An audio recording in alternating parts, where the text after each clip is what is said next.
Hello students, आपका स्वागत है हमारे यूट्यूब चैनल में। और आज हम आपको कराने जा रहे हैं उत्तराखंड बोर्ड के लास्ट ईयर 2020 का जो मैथ का एग्ज़ाम था उसका क्वेश्चन पेपर आज हम आपको सॉल्व कराने वाले हैं। क्योंकि सभी बच्चों जानते हैं कि एग्ज़ाम जो हैं बोर्ड के, उत्तराखंड बोर्ड के बिल्कुल नज़दीक हैं। 28 मार्च से एग्ज़ाम स्टार्ट हो रहे हैं और हमें पता है कि जो क्वेश्चन आने होते हैं वो पिछले साल में से जो एग्ज़ाम हुए होते हैं उनमें से बहुत से क्वेश्चन रिपीट हो जाते हैं। तो इसलिए आज हम आपके लिए लेकर आए हैं जो हमारे पास ये 2020 का मैथमेटिक का क्वेश्चन पेपर है। हम इसे आज सॉल्व करेंगे बच्चों के लिए, ताकि बच्चों को 2022 का जो बोर्ड का एग्ज़ाम है उसमें हेल्प मिल सके।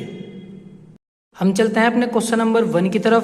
हमें पेपर में कहा गया है कि क्वेश्चन में दिया गया है पहले में कि निम्न में से अपरिमेय संख्या बताइए। √3, √4, 5 और 2/3 हमें अपरिमेय संख्या बतानी है। अपरिमेय संख्या हमने पहले ही बता चुके हैं अपनी वीडियो में कि वो संख्या होती है जो अंडर रूट से बाहर नहीं निकलती और जिसे P/Q के रूप में नहीं लिखा जा सकता। तो इनमें से अपरिमेय संख्या हो जाएगी हमारे पास √3। फिर है दूसरा, द्विघात बहुपद की घात क्या होती है। द्वि का मतलब होता है 2, घात का मतलब पावर, तो यानी कि द्विघात बहुपद की जो घात होती है वो होती है 2। अगर घात 1 होता है तो रैखिक होता है, और यहाँ पर द्विघात के लिए घात 2 हो जाएगी। अब क्वेश्चन नंबर 3 है, समांतर श्रेणी 4, 10, 16, 22 का अगला पद क्या होगा। ये क्वेश्चन एक नंबर के हैं और ये क्वेश्चन डायरेक्ट हो जाने चाहिए। पहला पद A है और दूसरा पद 10 है, तो अगर हम अंतर देखते हैं तो 6 का अंतर है सभी पद में। तो जो 5वां पद होगा वो 22 में यदि हम 6 जोड़ देंगे तो 22 और 6 आ जाएगा हमारे पास 28। तो तीसरे का आंसर हमारे पास हो जाएगा 28। अब हम देखते हैं चौथे क्वेश्चन में, यदि एक वृत्त का परिमाप और क्षेत्रफल संख्यात्मक रूप से बराबर हैं तो उस वृत्त की त्रिज्या बताइए। 2 मात्रक, 4 मात्रक, पाई मात्रक और 7 मात्रक। वैसे इसका आंसर 2 मात्रक हो जाएगा। किस तरह होगा वो भी मैं आपको करके दिखाता हूँ। हमें वृत्त का परिमाप और क्षेत्रफल दिया गया है और इसे बराबर रखना है। क्वेश्चन के अनुसार हमने वृत्त का परिमाप और वृत्त का क्षेत्रफल बराबर रख दिया है। वृत्त का परिमाप यानी कि परिधि होती है 2πr और जो क्षेत्रफल होता है वो होता है πr का स्क्वायर। यहाँ से पाई से पाई कैंसिल हो जाएगा और एक r से इसका एक स्क्वायर कैंसिल हो जाएगा, तो r बराबर आ जाएगा 2। यहाँ पर ना सेंटीमीटर ना मीटर कोई भी मात्रक नहीं दिया गया है, तो r आ जाएगा 2 मात्रक। और हम अपने क्वेश्चन पेपर में देखते हैं तो हमारे क्वेश्चन पेपर में आंसर दिया गया है 2 मात्रक, तो हमारा इसका ये वाला आंसर सही हो जाएगा। अब हम आगे चलते हैं। 5वें क्वेश्चन में दिया गया है, उस घटना जिसका घटित होना निश्चित है की प्रायिकता ज्ञात कीजिए। देखो, जो घटना निश्चित होती है यानी कि संभव घटना, उसकी प्रायिकता हमेशा 1 होती है। अगर इस बार एग्जाम में आ जाए कि अनिश्चित घटना या असंभव घटना तो उसकी प्रायिकता हो जाएगी 0। एक बात और ध्यान रखनी होगी बच्चों को कि किसी भी घटना के घटित होने की प्रायिकता कभी भी माइनस में नहीं हो सकती। माइनस वाले ऑप्शन को कभी भी सही नहीं हो सकता। जो हमारी प्रायिकता होती है वो मैं लिख दूंगा यहाँ पर। हमारी प्रायिकता 0 से बड़ी होती है और 0 से 1 तक हो सकती है। 0 तो हो गई हमारी असंभव घटना की प्रायिकता और 1 हो गई संभव घटना की प्रायिकता, और जो हमारी प्रायिकता होगी वो इनके बीच में ही रहेगी, या तो 0 होगी या 1 होगी।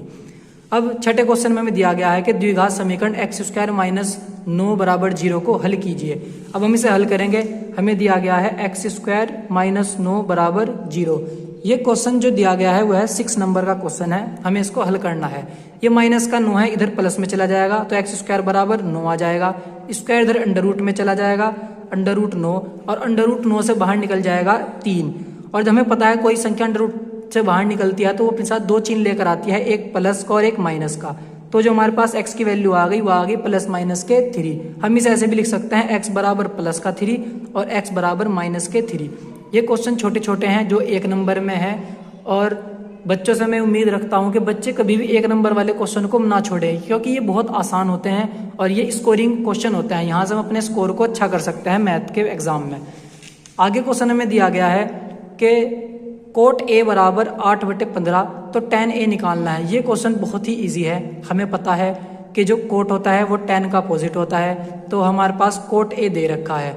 कोट A हमें दिया गया है, हम यहाँ पर लिख लेंगे, कोट A दिया गया है 8/15, ठीक है। और हमें पता है tan थीटा बराबर या tan A बराबर होता है 1/cot थीटा, यानी कि tan कोट का अपोजिट होता है और कोट tan का अपोजिट होता है। तो हमें tan निकालना है, तो tan A बराबर हो जाएगा हमारे पास 1/8/15, और ये 15 घूमकर ऊपर चला जाएगा तो आंसर आ जाएगा 15/8।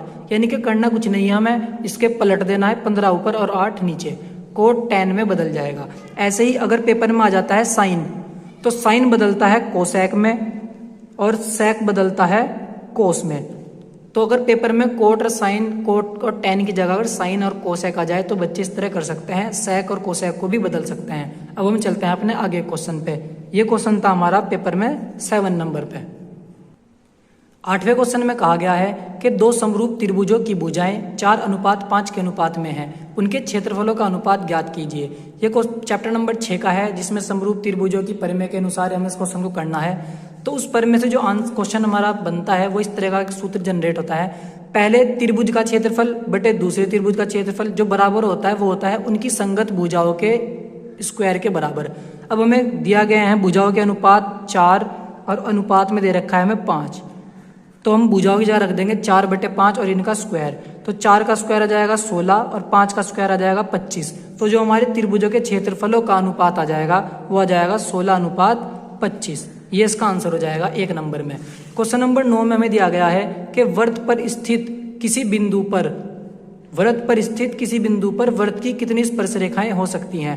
कोई भी अगर हम वृत्त बनाते हैं तो इस पर जो स्पर्श रेखाएं हैं वो अनंत हो सकती हैं, वो कहीं से भी यहाँ से हमें स्पर्श करके जा सकती हैं वृत्त से। तो इसका आंसर हो जाएगा हमारा अनंत। अब हम चलते हैं अपने नेक्स्ट पॉइंट पे। क्वेश्चन नंबर 10 में हमें कहा गया है कि किसी बंटन का माध्य ज्ञात कीजिए। हमें माध्य ज्ञात करना है। इसकी माध्यिका और बहुलक क्रम से 45 और 13 है। जो माध्यक है वो 45 है और जो हमारे पास बहुलक है वो हमारे पास कितना है 13 है, और हमें माध्य निकालना है। तो हमें माध्यक और बहुलक के बीच संबंध का पता होना जरूरी है। तो जो हमारे पास संबंध होता है यानी कि जो हमारा फॉर्मूला होता है वो होता है 3 माध्यक बराबर बहुलक प्लस 2 माध्य। अब हम यहाँ पर मान रख देंगे 3 की जगह 3 गुणा माध्यक हमें दिया गया है क्वेश्चन में 45 बराबर बहुलक हमारे पास 13 है, 2 जू का 2 रहेगा और माध्य हमें निकालना है। अब हम ये जो 45 है इसकी 3 में मल्टीप्लाई कर देंगे। 3 पंजे 15 हासिल लगा 1, 3 चौक 12 और 1 13, 135 आ जाएंगे। ये जो प्लस का 13 है ये इधर माइनस में आ जाएगा और इधर रह जाएगा 2 गुना माध्य।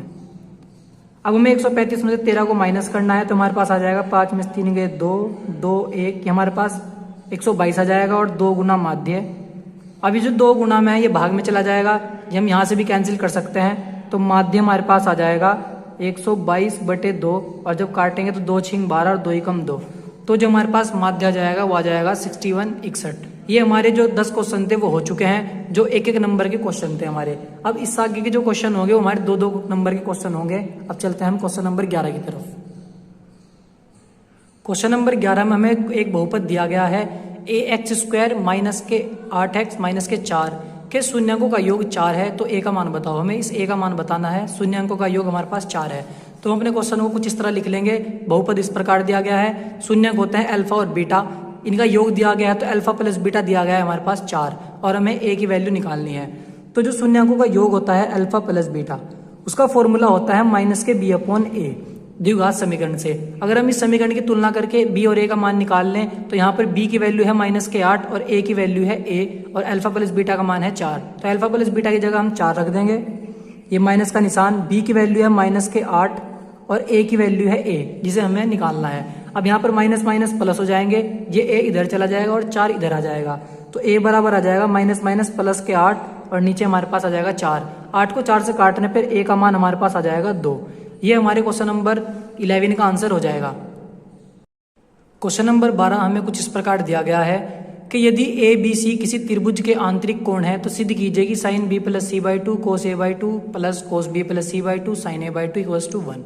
हमें ये सिद्ध करके लाना है। इस पोर्शन को यानी कि लेफ्ट हैंड साइड लेकर हमें 1 लाकर दिखाना है।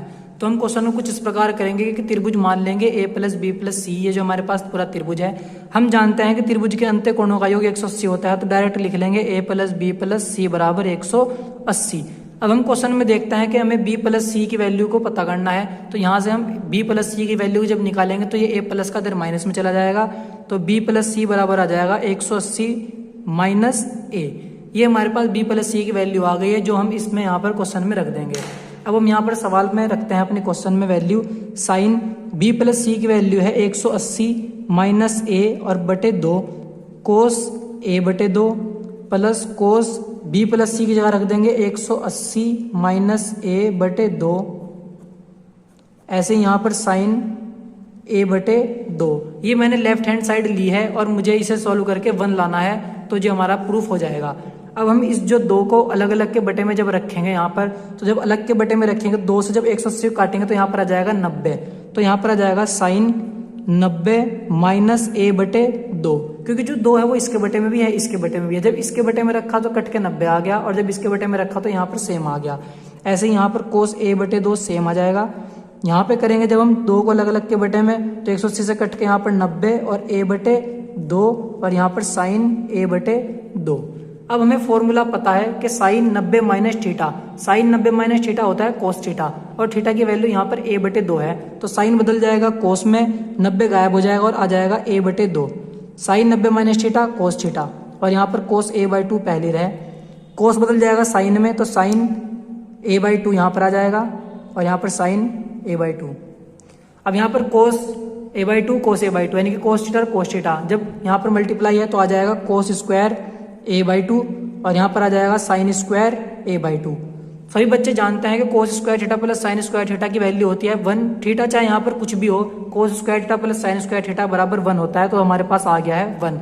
तो जो हमारी लेफ्ट हैंड साइड थी वो बराबर हमने कर दी किसके, राइट हैंड साइड के। तो ये हमारा क्वेश्चन प्रूफ हो गया। एक बार बच्चे से पूरा देख लें और समझ लें। यहाँ पर वैल्यू रखी है और यहाँ पर साइन को कोस में चेंज करा है, कोस को साइन में चेंज करा है, मल्टीप्लाई करी है, cos square theta plus sine square theta बराबर 1 हो जाएगा। और हमें ऐसे करके हमारे क्वेश्चन में एग्जाम में 2 नंबर मिल जाएंगे। अब क्वेश्चन नंबर 13 की तरफ चलते हैं। इसी के साथ क्वेश्चन नंबर 12 में हमें और करके क्वेश्चन दिया गया है अथवा में। कुछ बच्चों को पता नहीं होता कि अथवा और का मतलब क्या होता है। मतलब होता है कि या तो ये क्वेश्चन करना है या ये क्वेश्चन करना है। कभी भी दोनों क्वेश्चन को करके नहीं आना है एग्जाम में। अगर हमें ये क्वेश्चन नहीं आता तो हम इस क्वेश्चन को भी करके दिखाते हैं। अगर किसी बच्चों को ये भारी लगाओ तो बच्चे इस क्वेश्चन को देख ले, इसके बदले वे से भी कर सकते हैं एग्जाम में, अगर इस टाइप के क्वेश्चन मिलते हैं हमारे पास। तो क्वेश्चन इस प्रकार दिया गया है कि 1 + tan स्क्वायर ए 1 + cot स्क्वायर ए बटे में है, और हमें tan स्क्वायर ए को लेकर आना है। हम क्या करते हैं, हम इतने पोर्शन को स्टार्ट करेंगे करना। कोट स्क्वायर ए को तोड़ लेंगे हम tan स्क्वायर ए में, तो आ जाएगा 1 + tan स्क्वायर ए, ऊपर सेम आ जाएगा, बटे 1 + कोट स्क्वायर ए का फॉर्मूला होता है 1/tan स्क्वायर ए, अपोजिट होता है इसका। और tan स्क्वायर ए की इधर क्रॉस मल्टीप्लाई करेंगे 1 में, तो हमारे पास आ जाएगा 1 + tan स्क्वायर ए अपॉन tan स्क्वायर की 1 में करी तो tan स्क्वायर ए प्लस 1, और अपॉन में tan स्क्वायर ए आ जाएगा, क्योंकि क्रॉस मल्टीप्लाई करने के बाद एलसीएम आ जाता है हमारे पास। अभी जो अपॉन में ही चला जाएगा ऊपर जाकर आ जाएगा 1 + tan स्क्वायर ए, और इसकी गुणा में हमारे पास आ गया tan स्क्वायर ए, जो यहाँ से ऊपर गया है वो इसकी गुणा में आ जाएगा। और नीचे हमारे पास बच रहा है tan स्क्वायर ए प्लस के 1। अब हम देखते हैं कि 1 + tan स्क्वायर ए और tan स्क्वायर ए प्लस के 1 सेम संख्या है यहाँ पर, तो ये कट जाएगी और लेफ्ट हैंड साइड लेकर चले थे और हमारे पास बच के क्या आ गया है tan स्क्वायर ए, जो क्या है राइट हैंड साइड है। यानी कि यदि ये लेफ्ट हैंड साइड हमने लेके चले तो आ क्या गया है हमारे पास राइट हैंड साइड। तो ये भी हमारा क्वेश्चन प्रूफ हो चुका है जो 2 नंबर में दिया गया है। क्वेश्चन नंबर 13 में हमें दिया गया है कि जांच कीजिए कि क्या बिंदु 5, -2, 6, 4, 7, -2 एक समद्विबाहु त्रिभुज के शीर्ष हैं। समद्विबाहु त्रिभुज वो त्रिभुज होता है जिसकी 2 भुजाएं आपस में बराबर होती हैं। तो हम सबसे पहले एक त्रिभुज को बना लेंगे। त्रिभुज हमने बना लिया है और उसके शीर्ष भी हमने दर्शा दिए हैं ABC, और इसमें हमें AB निकालनी है, AB के बीच की दूरी, फिर BC के बीच की दूरी और फिर AC के बीच की दूरी। यदि कोई भी तीनों में से 2 बराबर आ जाती हैं तो ये त्रिभुज हमारा समद्विबाहु त्रिभुज हो जाएगा। तो हमें फॉर्मूला लगाना होगा कि 2 बिंदुओं के बीच की दूरी का फॉर्मूला होता है चैप्टर नंबर 7 से x1 - x2 का whole square plus y1 - y2 का whole square. x1 y1 x2 y2 जब हम A से B के बीच की दूरी निकालेंगे तो निकाल कर दिखाता हूँ कैसे आएगी। D की जगह मैं रखूंगा AB, क्योंकि हम AB के बीच की दूरी निकाल रहे हैं। अंडर रूट लगाएंगे, AB के बीच की दूरी निकाल रहे हैं तो x1 ये रहा, y1 ये रहा, x2 ये रहा, y2 ये रहा। तो x1 हमारे पास 5 है तो 5 माइनस x2 हमारे पास 6 है तो 6 का स्क्वायर आ जाएगा। y1 हमारे पास -2 है और y2 हमारे पास 4 है, तो हमारे पास कुछ ऐसा आ जाएगा।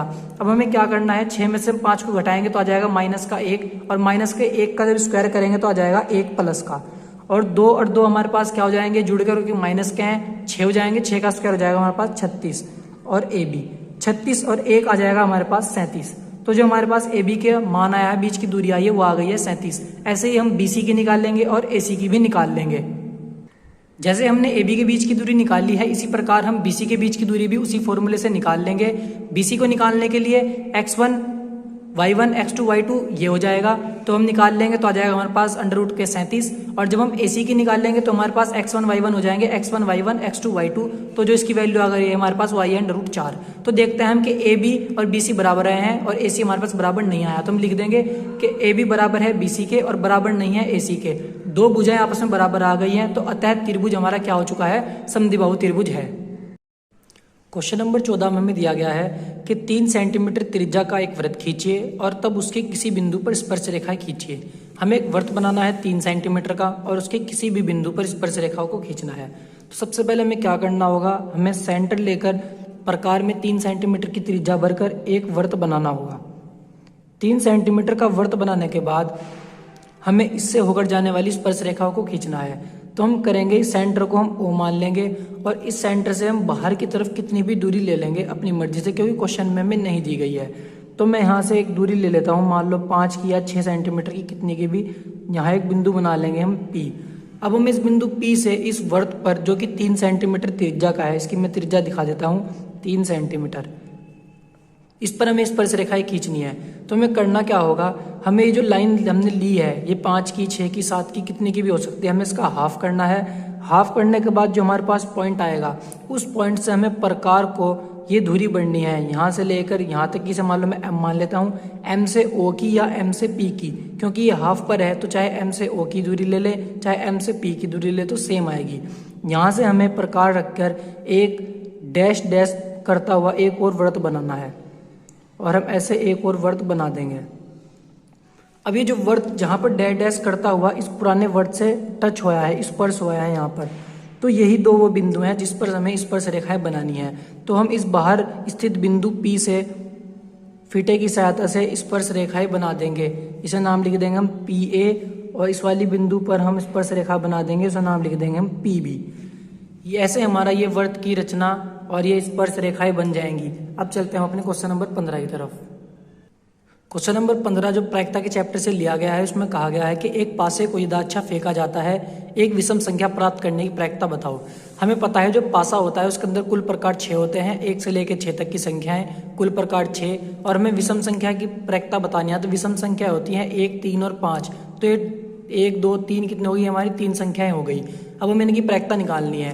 प्रायिकता का फॉर्मूला होता है अनुकूल प्रकार बटे कुल प्रकार। अब हमें प्रायिकता जो निकालनी है वो विषम संख्याओं की निकालनी है, तो यानी कि अनुकूल प्रकार हमारे पास हो जाएगा 3 और कुल प्रकार हमारे पास हो जाएगा 6। तो अनुकूल प्रकार की जगह हम रख देंगे 3 और कुल प्रकार की जगह हम रख देंगे 6। तो जो हमारे पास प्रायिकता PE आ जाएगी वो आ जाएगी 3 एकम 3 और 3 दूनी 6। ये हमारी प्रायिकता आ जाएगी पासे की विषम संख्याओं की। क्वेश्चन नंबर 15 में ऑप्शन दिया गया है कि यदि ये क्वेश्चन हमारे पास नहीं किया जा रहा है तो हम वाले क्वेश्चन को भी कर सकते हैं। इस क्वेश्चन में दिया गया है कि 12 खराब पेन है और 132 अच्छे पेनों का एक मिश्रण है। इसमें से एक पेन निकाला जाता है, निकाले गए पेन के अच्छे होने की प्रायिकता ज्ञात करनी है। अब हम देखते हैं जो हमारे पास पेन खराब है वो 12 हैं और अच्छे पेन हमारे पास 132 हैं, तो जो हमारे कुल पेन हो गए वो हो गए 144। अब हमें अच्छे पेन निकलने की प्रायिकता ज्ञात करनी है, तो जो हमें प्रायिकता ज्ञात करनी है वो अच्छे पेन निकलने की ज्ञात करनी है। तो अनुकूल प्रकार हो जाएगा हमारे पास 132 और कुल प्रकार हो जाएगा हमारे पास 144। तो अच्छे पेन की प्रायिकता के लिए 132 ऊपर आ जाएगा अनुकूल प्रकार और 144 हमारे पास नीचे आ जाएगा। अब हम इसे काट लेंगे 12 से, 12 एकम 12, एक इधर जाएंगे तो 12 एकम 12 और 144 12 का 12वें नंबर पे ही कटता है, तो जो प्रायिकता हमारे पास आ जाएगी वो आ जाएगी 11/12। ऐसे हमारा ये क्वेश्चन नंबर 15 पूरा हो जाएगा। हमें इन दोनों में से एक क्वेश्चन करना था लेकिन हमने दोनों क्वेश्चन करके दिखाए हैं। ये भी प्रायिकता के चैप्टर से लिया गया है और ये भी प्रायिकता के चैप्टर से लिया गया है। क्वेश्चन नंबर 16 में हमें एक बहुपद दिया गया है कि 2x की power 4 minus 3x cube minus 3x square plus 6x minus 2 के अन्य सभी शून्य ज्ञात करो यदि इसके दो शून्य √2 और माइनस के √2 हैं। इस बहुपद की अधिकतम घात 4 है, तो इसलिए इस बहुपद के शून्य भी 4 होंगे, जिसमें से 2 शून्य हमें दिए गए हैं और 2 शून्य हमें ज्ञात करने हैं। तो हमें इस क्वेश्चन को कुछ इस तरह करना होगा। हमें कुछ इस प्रकार से बहुपद दिया गया है और हमें ये 2 शून्य दिए गए हैं। बाकी के 2 शून्य हमें ज्ञात करने के लिए ये जो 2 शून्य है हमें a प्लस b और a माइनस b का जो फॉर्मूला होता है वो होता है a स्क्वायर माइनस के b स्क्वायर। हमें इस फॉर्मूले में इन वैल्यू को रखकर शून्यों की हमें यहाँ पर ये सॉल्व करना होगा। तो हम a की जगह रख देंगे यहाँ पर x, b की जगह रखेंगे √2। ऐसे यहाँ पर a की जगह x और b की जगह हमारे पास दिया गया है माइनस के √2। तो a प्लस बी और a माइनस बी, तो यहाँ से इस फॉर्मूले के अनुसार यहाँ पर a की जगह आ जाएगा एक्स स्क्वायर और माइनस अंडर रूट 2 का स्क्वायर। एक्स स्क्वायर हमारे पास सेम आ जाएगा और जब अंडर रूट 2 का हम स्क्वायर करेंगे तो हमारे पास आ जाएगा 2। तो जो हमारे पास ये बहुपद दिया गया है ये बहुपद की पावर 4 है और यहाँ पर बहुपद की पावर कितनी आ गई हमारे पास 2। तो हमें इस बहुपद को इस बहुपद से भाग देना पड़ेगा। भाग देने के लिए हमें करना होगा, हमने भाग करने के लिए भागफल के अंदर इसे रख लिया है अपने बहुपद को और हम देखते हैं हमारे पास x का स्क्वायर है और अंदर हमारे पास 2x की पावर 4 है। तो हमें यहाँ पर 2x का स्क्वायर लेना पड़ेगा ताकि 2x की पावर 4 बन सके और हम इसे काट सकें। 2x स्क्वायर की गुणा करेंगे हम x स्क्वायर में तो आ जाएगा 2x की पावर 4 और 2x की गुणा हम जब 2 में करेंगे तो 2 दूनी 4 माइनस के x स्क्वायर। अब हम देखते हैं x स्क्वायर यहाँ पर है तो हम माइनस के 4x स्क्वायर को यहाँ पर रखेंगे। 4 पावर के नीचे 4 पावर रखनी है, 3 पावर के नीचे 3 पावर वाली टर्म को रखना है। अब यहाँ पर हम साइन को चेंज कर लेंगे, साइन चेंज करने के बाद ये कैंसिल हो जाएगा और ये माइनस के 3x क्यूब सेम उतर जाएगा और यहाँ पर 4 प्लस का हो चुका है। 4 में से 3 जब माइनस करेंगे तो 1x स्क्वायर आ जाएगा और प्लस के 6x और माइनस के 2 हमारे सेम आ जाएंगे। अब हम देखते हैं हमारे पास x का स्क्वायर है और यहाँ पर x की पावर 3 है और यहाँ पर माइनस के 3 है। तो हमें इसे काटने के लिए माइनस के 3 और 1x को लेना होगा। माइनस के 3x की जब x स्क्वायर मल्टीप्लाई होगी तो आ जाएगा माइनस के 3x की पावर 3 और जब माइनस के 3x की 2 में होगी तो माइनस माइनस प्लस 3 दूनी 6x आ जाएंगे, वो यहाँ पर हम लिख देंगे। हमने अपने पुराने चैप्टर नंबर 2 की वीडियो में इस प्रकार का क्वेश्चन कराया गया है, आप वहाँ पर जाकर भी इस क्वेश्चन को एक बार देख सकते हैं। ये भी यहाँ पर कैंसिल हो जाएगा तो यहाँ पर बच जाएगा एक्स स्क्वायर और माइनस के 2। अब हम देखते हैं एक्स स्क्वायर हमारे पास पहले से ही है तो हमें सिर्फ 1 की जरूरत है, वो भी प्लस का, तो हम प्लस के 1 ले लेंगे। 1 की जब एक्स स्क्वायर मल्टीप्लाई करेंगे तो एक्स स्क्वायर आ जाएगा और जब 1 की माइनस 2 में करेंगे तो माइनस के 2 आ जाएगा और यहाँ पर साइन चेंज हो जाएंगे और ये कट जाएगा और हमारे पास जो शेषफल आ जाएगा वो आ जाएगा 0। अब हमने इसे भाग दिया है और हमारे शेषफल आ गया है 0। तो जो हमारा ये बचा है, ये जो हमारा आंसर आया है, अब हमें इसका गुणनखंड करना होगा क्योंकि हमें जो 2 शून्य को और ज्ञात करने हैं उसके अनुसार अब यहाँ पर जो बहुपद की पावर है वो 2 है, इसलिए हम यहाँ से 2 शून्य निकाल सकते हैं। यहाँ पर बहुपद की पावर 4 थी इसलिए यहाँ पर हम गुणनखंड विधि को नहीं लगा सकते थे, इसलिए गुणनखंड विधि को लगाने के लिए हमने इस 4 पावर को तोड़कर पावर 2 में बदल लिया है। अब हम इसमें गुणनखंड विधि लगाएंगे ताकि हम अन्य 2 शून्यकों को ज्ञात कर सकें। अब गुणनखंड विधि लगाने के लिए हम क्या करना होगा, 2x स्क्वायर सेम आ जाएगा, हम इस माइनस के 3x को ऐसे लिख सकते हैं माइनस के 2x और माइनस के 1x और प्लस का 1 बराबर 0। माइनस के 2x और माइनस का 1x ऐड होकर माइनस के 3x ही आ जाएंगे और यहाँ से हम 2x को कॉमन ले लेंगे तो यहाँ पर 1x बच जाएगा और यहाँ पर 1 बच जाएगा। यहाँ से कुछ कॉमन नहीं है तो हम 1 को कॉमन ले लेंगे, वो भी माइनस के 1 को। जब माइनस का 1 कॉमन आ जाएगा तो यहाँ पर x बच जाएगा, चूंकि हमने पहले ही माइनस कॉमन ले लिया है। अब यहाँ पर अंदर प्लस नहीं बल्कि माइनस आएगा और बराबर 0। एक ब्रैकेट इसका और इसका आ जाएगा तो हमारे पास आ जाएगा 2x माइनस 1 और एक ब्रैकेट इसका और इसका आ जाएगा x माइनस 1 बराबर 0। अब हमें इन दोनों ब्रैकेट को 0 के बराबर रखना है ताकि हम x की वैल्यू को निकाल सकें। 2x माइनस 1 बराबर जब हम 0 रखेंगे तो ये माइनस का 1 इधर प्लस में चला जाएगा और ये जो 2 इसके साथ मल्टीप्लाई में है ये इसके अपॉन में चला जाएगा तो x की वैल्यू आ जाएगी 1/2। ऐसा हमने एक शून्य ज्ञात कर लिया है। अब हम इस वाले को रखते हैं, x माइनस 1 बराबर 0, माइनस का 1 इधर जाकर प्लस का हो जाएगा तो x बराबर हो जाएगा हमारे पास 1। इस क्वेश्चन में हमें 2 शून्य पहले दिए गए थे जो अंडर रूट 2 और माइनस के अंडर रूट 2 थे और जो उसके अन्य 2 शून्य थे हमने ज्ञात कर लिए हैं 1/2 और प्लस का 1। ये क्वेश्चन हमारा कंप्लीट हो चुका है। क्वेश्चन नंबर 17 में हमें दिया गया है निम्नलिखित समीकरणों को ग्राफीय विधि से हल कीजिए। हमें 2 समीकरण दी गई हैं और हमें ग्राफ की मदद से इस समीकरणों को हल करना है। सबसे पहले हम क्या करेंगे, दोनों समीकरणों को लिख लेंगे, समीकरण 1 और समीकरण 2। हम समीकरण 1 में से y का मान निकालते हैं ताकि हम x का मान रखकर y का मान को प्राप्त कर सकें। यहाँ जब मैं y का मान निकालूंगा तो ये x प्लस का इधर माइनस में चला जाएगा और ये 3 जो गुणा में है 6 के भाग में आ जाएगा। तो जो y का मान आ जाएगा वो हमारे पास आ जाएगा 6 माइनस के x और बटे में 3। ये हमारे y का मान आ चुका है। हम इसे समीकरण नंबर 3 मान लेंगे। अब इतना करने के बाद हमें यहाँ से x और y के मान निकालने हैं तो हम क्या करेंगे, सबसे पहले हम यहाँ पर x की वैल्यू 0 रखेंगे। यदि मैं x की वैल्यू को 0 रखता हूँ, x बराबर 0 रखने पर, क्योंकि हमें ग्राफ प्लॉट करने के लिए x और y की वैल्यू चाहिए तो इसलिए मैं x का मान खुद से मानकर y की वैल्यू को निकाल रहा हूँ। x की वैल्यू यहाँ पर 0 रखेंगे तो y की वैल्यू आ जाएगी 6 माइनस 0 बटे 3 और 6 में जब 0 जाएगा तो 6 बटे 3, 3 से काट देंगे तो आ जाएगा 2। तो जो हमारे पहले ग्राफ पेपर पे क्वाड्रेटिक बन के आएंगे निर्देशांक वो आएंगे 0,2। अब हमें क्या करना होगा, अब हमें x की वैल्यू को यदि मैं 6 रख दूं, x बराबर 6 रखने पर जब मैं 6 रखता हूँ तो y की वैल्यू आ जाएगी 6, x की जगह 6 और नीचे 3। 6 में 6 जाकर 0 आ जाएंगे और नीचे 3, और जब 3 से हम 0 को भाग देंगे तो यहाँ पर आ जाएगा 0। तो जो हमारे निर्देशांक बने हैं वो बने हैं 6,0। ऐसे हमने एक निर्देशांक इसे a मान लेते हैं, इसे b मान लेते हैं, 2 निकाल लिए हैं। अब हमें 2 और निकालने हैं। ये मैंने निकाले हैं समीकरण नंबर 1 से। समीकरण नंबर 1 से हमने y का मान निकाला है और फिर इसमें x का मान 0 और 6 रखा है, तो हमारे पास ऐसे ही 2 समीकरण बन चुकी हैं। अब मैं समीकरण नंबर 2 में से y का मान निकालूंगा और फिर 2 ऐसी वैल्यू रखूंगा x की, ताकि y का मान आ सके। अब मैं समीकरण 2 में से y का मान निकालता हूँ। ये माइनस के 3y इधर चला जाएगा और 12 इधर माइनस में आ जाएगा, तो आ जाएगा 3y बराबर 2x माइनस के 12, और ये 3 बटे में चल जाएगा, तो y का मान आ जाएगा 2x माइनस के 12 बटे 3। हमने समीकरण नंबर से 4 बना लिया है। अब यहाँ से हमें क्या करना होगा, हमें यहाँ से x की वैल्यू रखनी होगी और y की वैल्यू को निकालना होगा। यदि मैं यहाँ x की वैल्यू 0 रख दूँ, x बराबर 0 रखने पर, तो यहाँ पर x की वैल्यू 0 रखते हैं तो y बराबर 2 गुना x की जगह 0 माइनस के 12 और बटे में 3। 2 की जब 0 में गुना कर देंगे तो 0 हो जाएगा, तो यहाँ पर बचा माइनस के 12 और बटे 3। 3 से जब इसे काटूंगा तो 3 चौक 12, तो माइनस के 4 आ जाएंगे। तो हमारे पास जो निर्देशांक बन के आए हैं वो आए हैं 0, माइनस के 4। तो मैं लिख लूंगा 0, माइनस के 4, और ये पॉइंट हो जाएगा हमारा C। अब ऐसे ही करते हैं हम x की वैल्यू को यहाँ यदि मैं 3 रख दूँ, यदि x बराबर 3 रखने पर मैं देखता हूँ y का मान आता है, यहाँ पर 3 रख दूंगा, 2 गुना 3 माइनस के 12 और बटे में 3। 2 तिया 6 और 12 में जब 6 घटेंगे तो माइनस के 6 आ जाएंगे और नीचे 3, और जब 3 से काटूंगा तो आ जाएगा माइनस के 2। तो यहाँ पर जो हमारे निर्देशांक बन के आए हैं वो आए हैं 3 और माइनस के 2।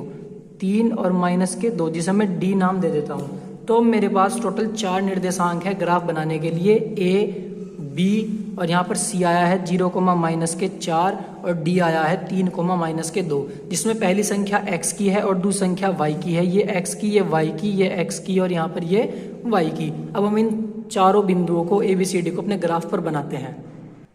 मैंने कुछ इस प्रकार एक फ्री हैंड ग्राफ बना लिया है। पेपर में बच्चों को अच्छे से ग्राफ मिलेगा तो वहाँ पर ग्राफ में अच्छे से प्लॉट करेंगे हम यहाँ पर कोऑर्डिनेट को। अब यहाँ पर हम देखते हैं कि हमारे पास A का निर्देशांक भी लिख लिया है, B का भी, C का भी और D का भी। अब इसमें x पहली संख्या है और y दूसरी संख्या। तो पहला A बिंदु दिखाने के लिए मुझे x चलना होगा 0 और y चलना होगा प्लस के 2।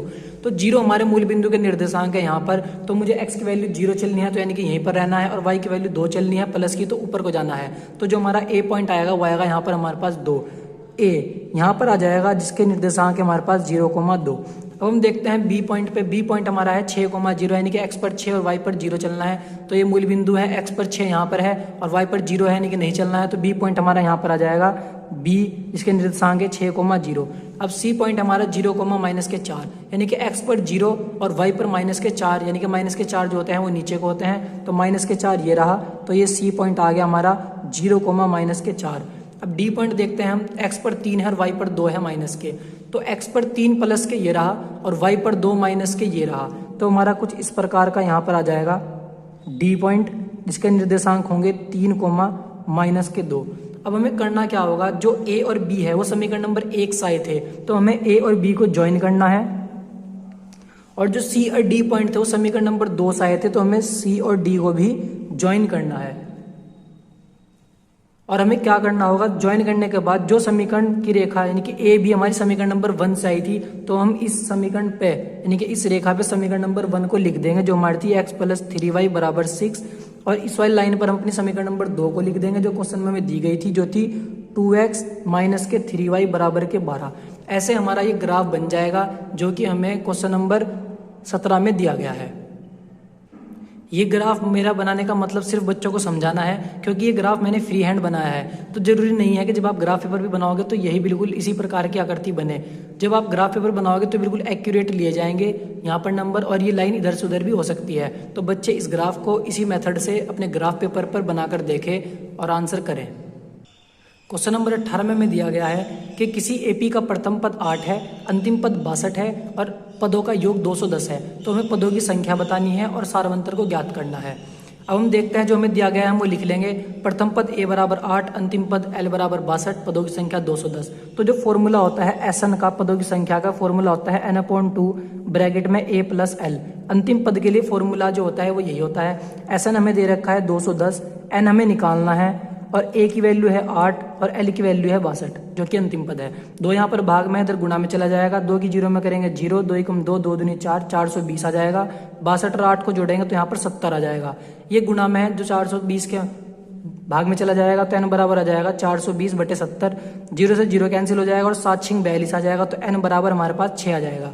अब हमने n तो निकाल लिया पदों की संख्या, अब हमें निकालना है सार्वंतर d। सार्वंतर d निकालने के लिए हमें an का फॉर्मूला लगाना होगा। an का फॉर्मूला होता है an बराबर a plus n minus 1 into D. l की वैल्यू हमारे पास 62 है तो जो अंतिम पद होता है वही an की तरह काम करता है, तो an हमारे पास 62 आ जाएगा, a हमारे पास 8 है, n हमारे पास 6 है और d हमें निकालना है। ये 8 प्लस का है, इधर माइनस में चला जाएगा तो 62 में से जब 8 माइनस होंगे तो यहाँ पर 54 आ जाएगा। 6 में से 1 जाएंगे तो 5 आ जाएगा और गुना डी। ये 5 यहाँ से गुना में भाग में चल जाएगा तो डी की वैल्यू हो जाएगी 54/5। तो ऐसे हमने पदों की संख्या भी निकाल ली और सार्वंतर भी निकाल लिया है। ये हमारा क्वेश्चन नंबर था 18। अब हम चलते हैं अपने अगले क्वेश्चन की तरफ। क्वेश्चन नंबर 19 में हमें दो संख्याएं दी गई हैं 306 और 657। जिन दोनों संख्याओं का एचसीएफ हमें दिया गया है 9 और हमें एलसीएम को ज्ञात करना है। ये क्वेश्चन चैप्टर नंबर 1 का क्वेश्चन है जिसमें हमने इस प्रकार लिख लिया है, पहली संख्या 306, दूसरी संख्या 657, एचसीएफ 9 और एलसीएम हमें निकालना है।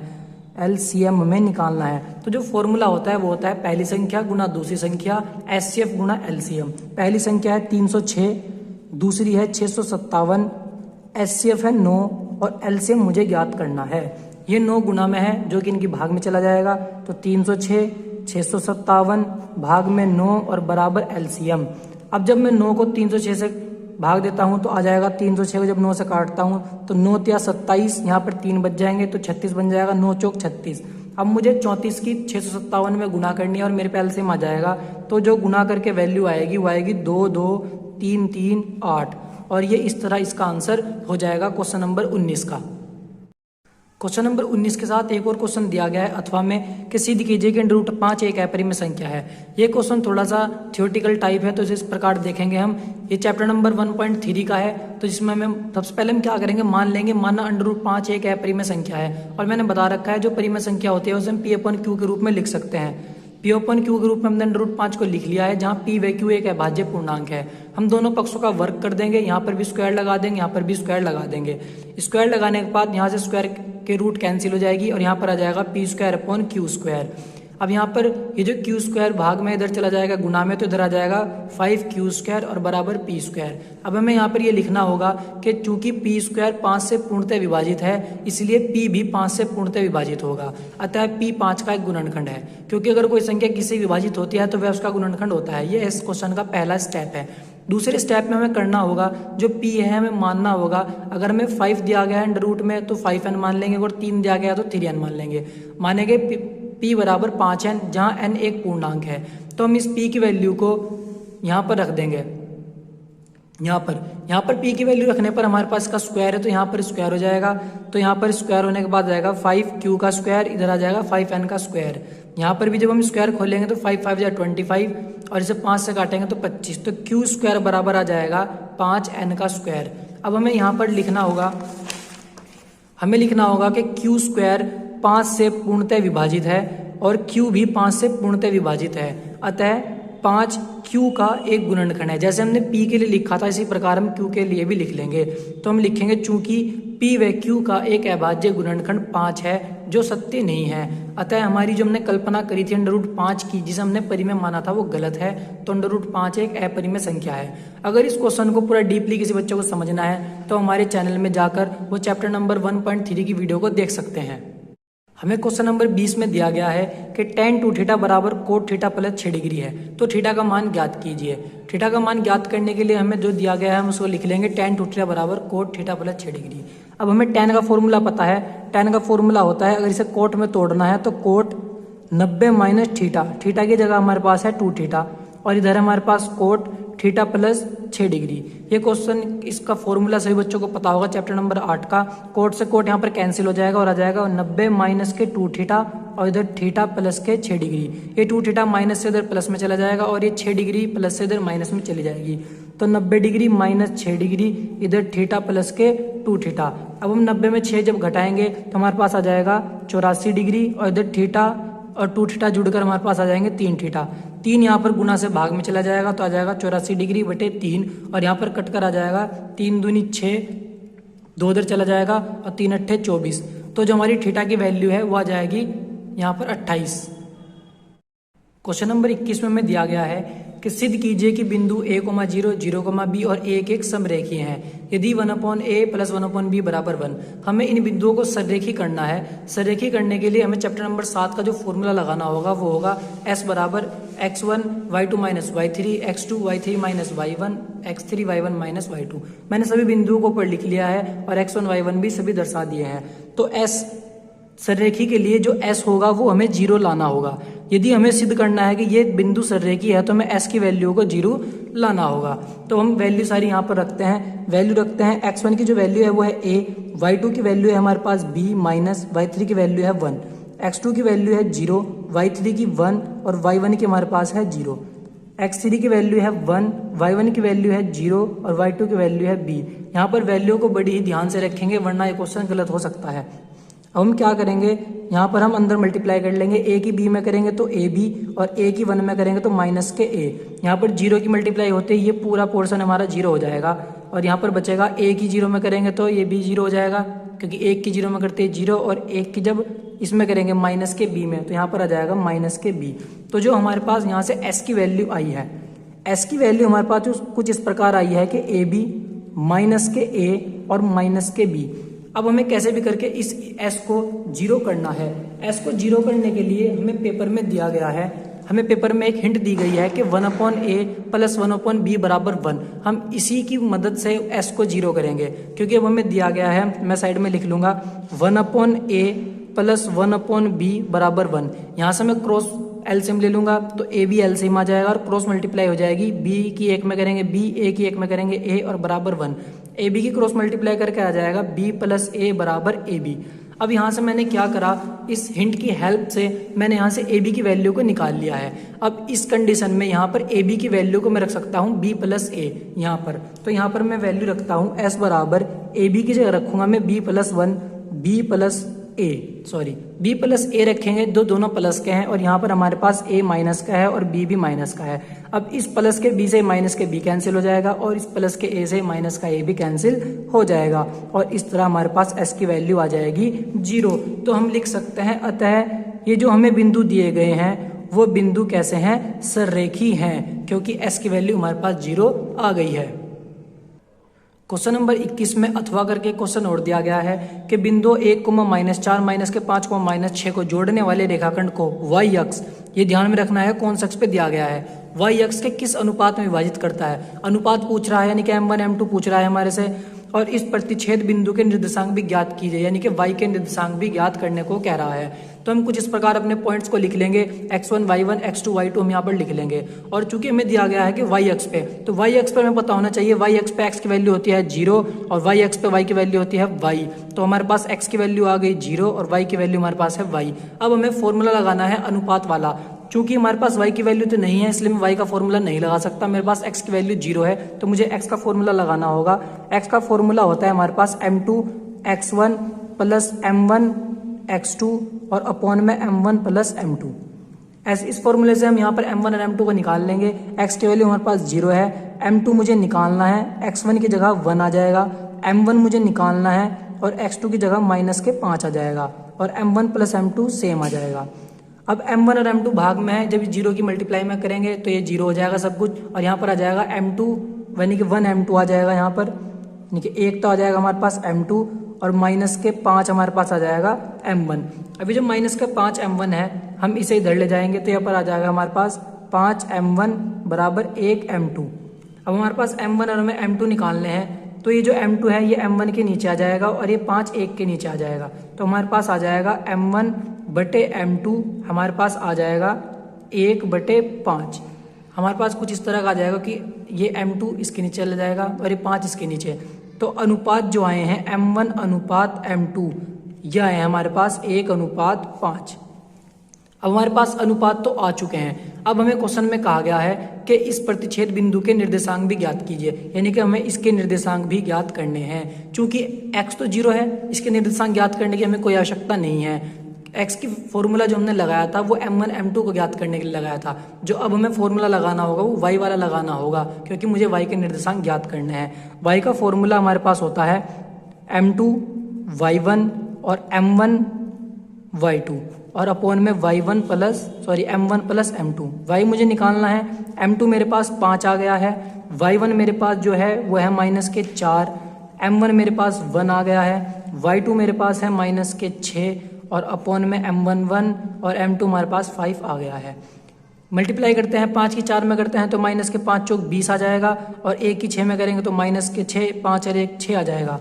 अब हम जोड़ लेंगे, 20 और 6 जुड़ के 26 आ जाएंगे और नीचे 6 और यहाँ पर जब हम काट देंगे तो आ जाएगा -13/3। तो जो निर्देशांक आ गए हैं 0, y, तो निर्देशांक आए हैं 0, y की वैल्यू -13/3।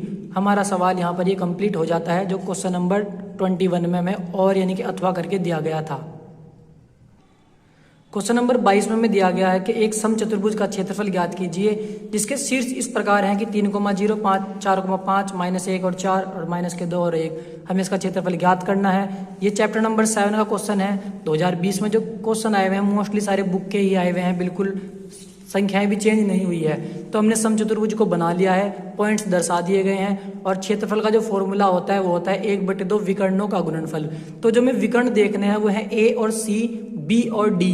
तो यानी कि हमें क्या करना होगा, 1/2 हमें यहाँ पर ए सी की वैल्यू पता होनी चाहिए, यानी कि ए सी के बीच की दूरी पता होनी चाहिए और गुणा बी और डी के बीच की दूरी हमें पता होनी चाहिए। बीच की दूरी का सूत्र मैं पीछे ये क्वेश्चन करा के आ चुका हूँ, x1 - x2 का whole square plus y1 - y2 का होल स्क्वायर। यहाँ से उसमें हम क्या करेंगे, वैल्यू को निकाल लेंगे। तो जो वैल्यू हमारे पास AC की आएगी, AC की जो वैल्यू आएगी वो हमारे पास आएगी 4√2 और जो BD की वैल्यू आएगी फॉर्मूला लगाकर वो आएगी हमारे पास 6√2।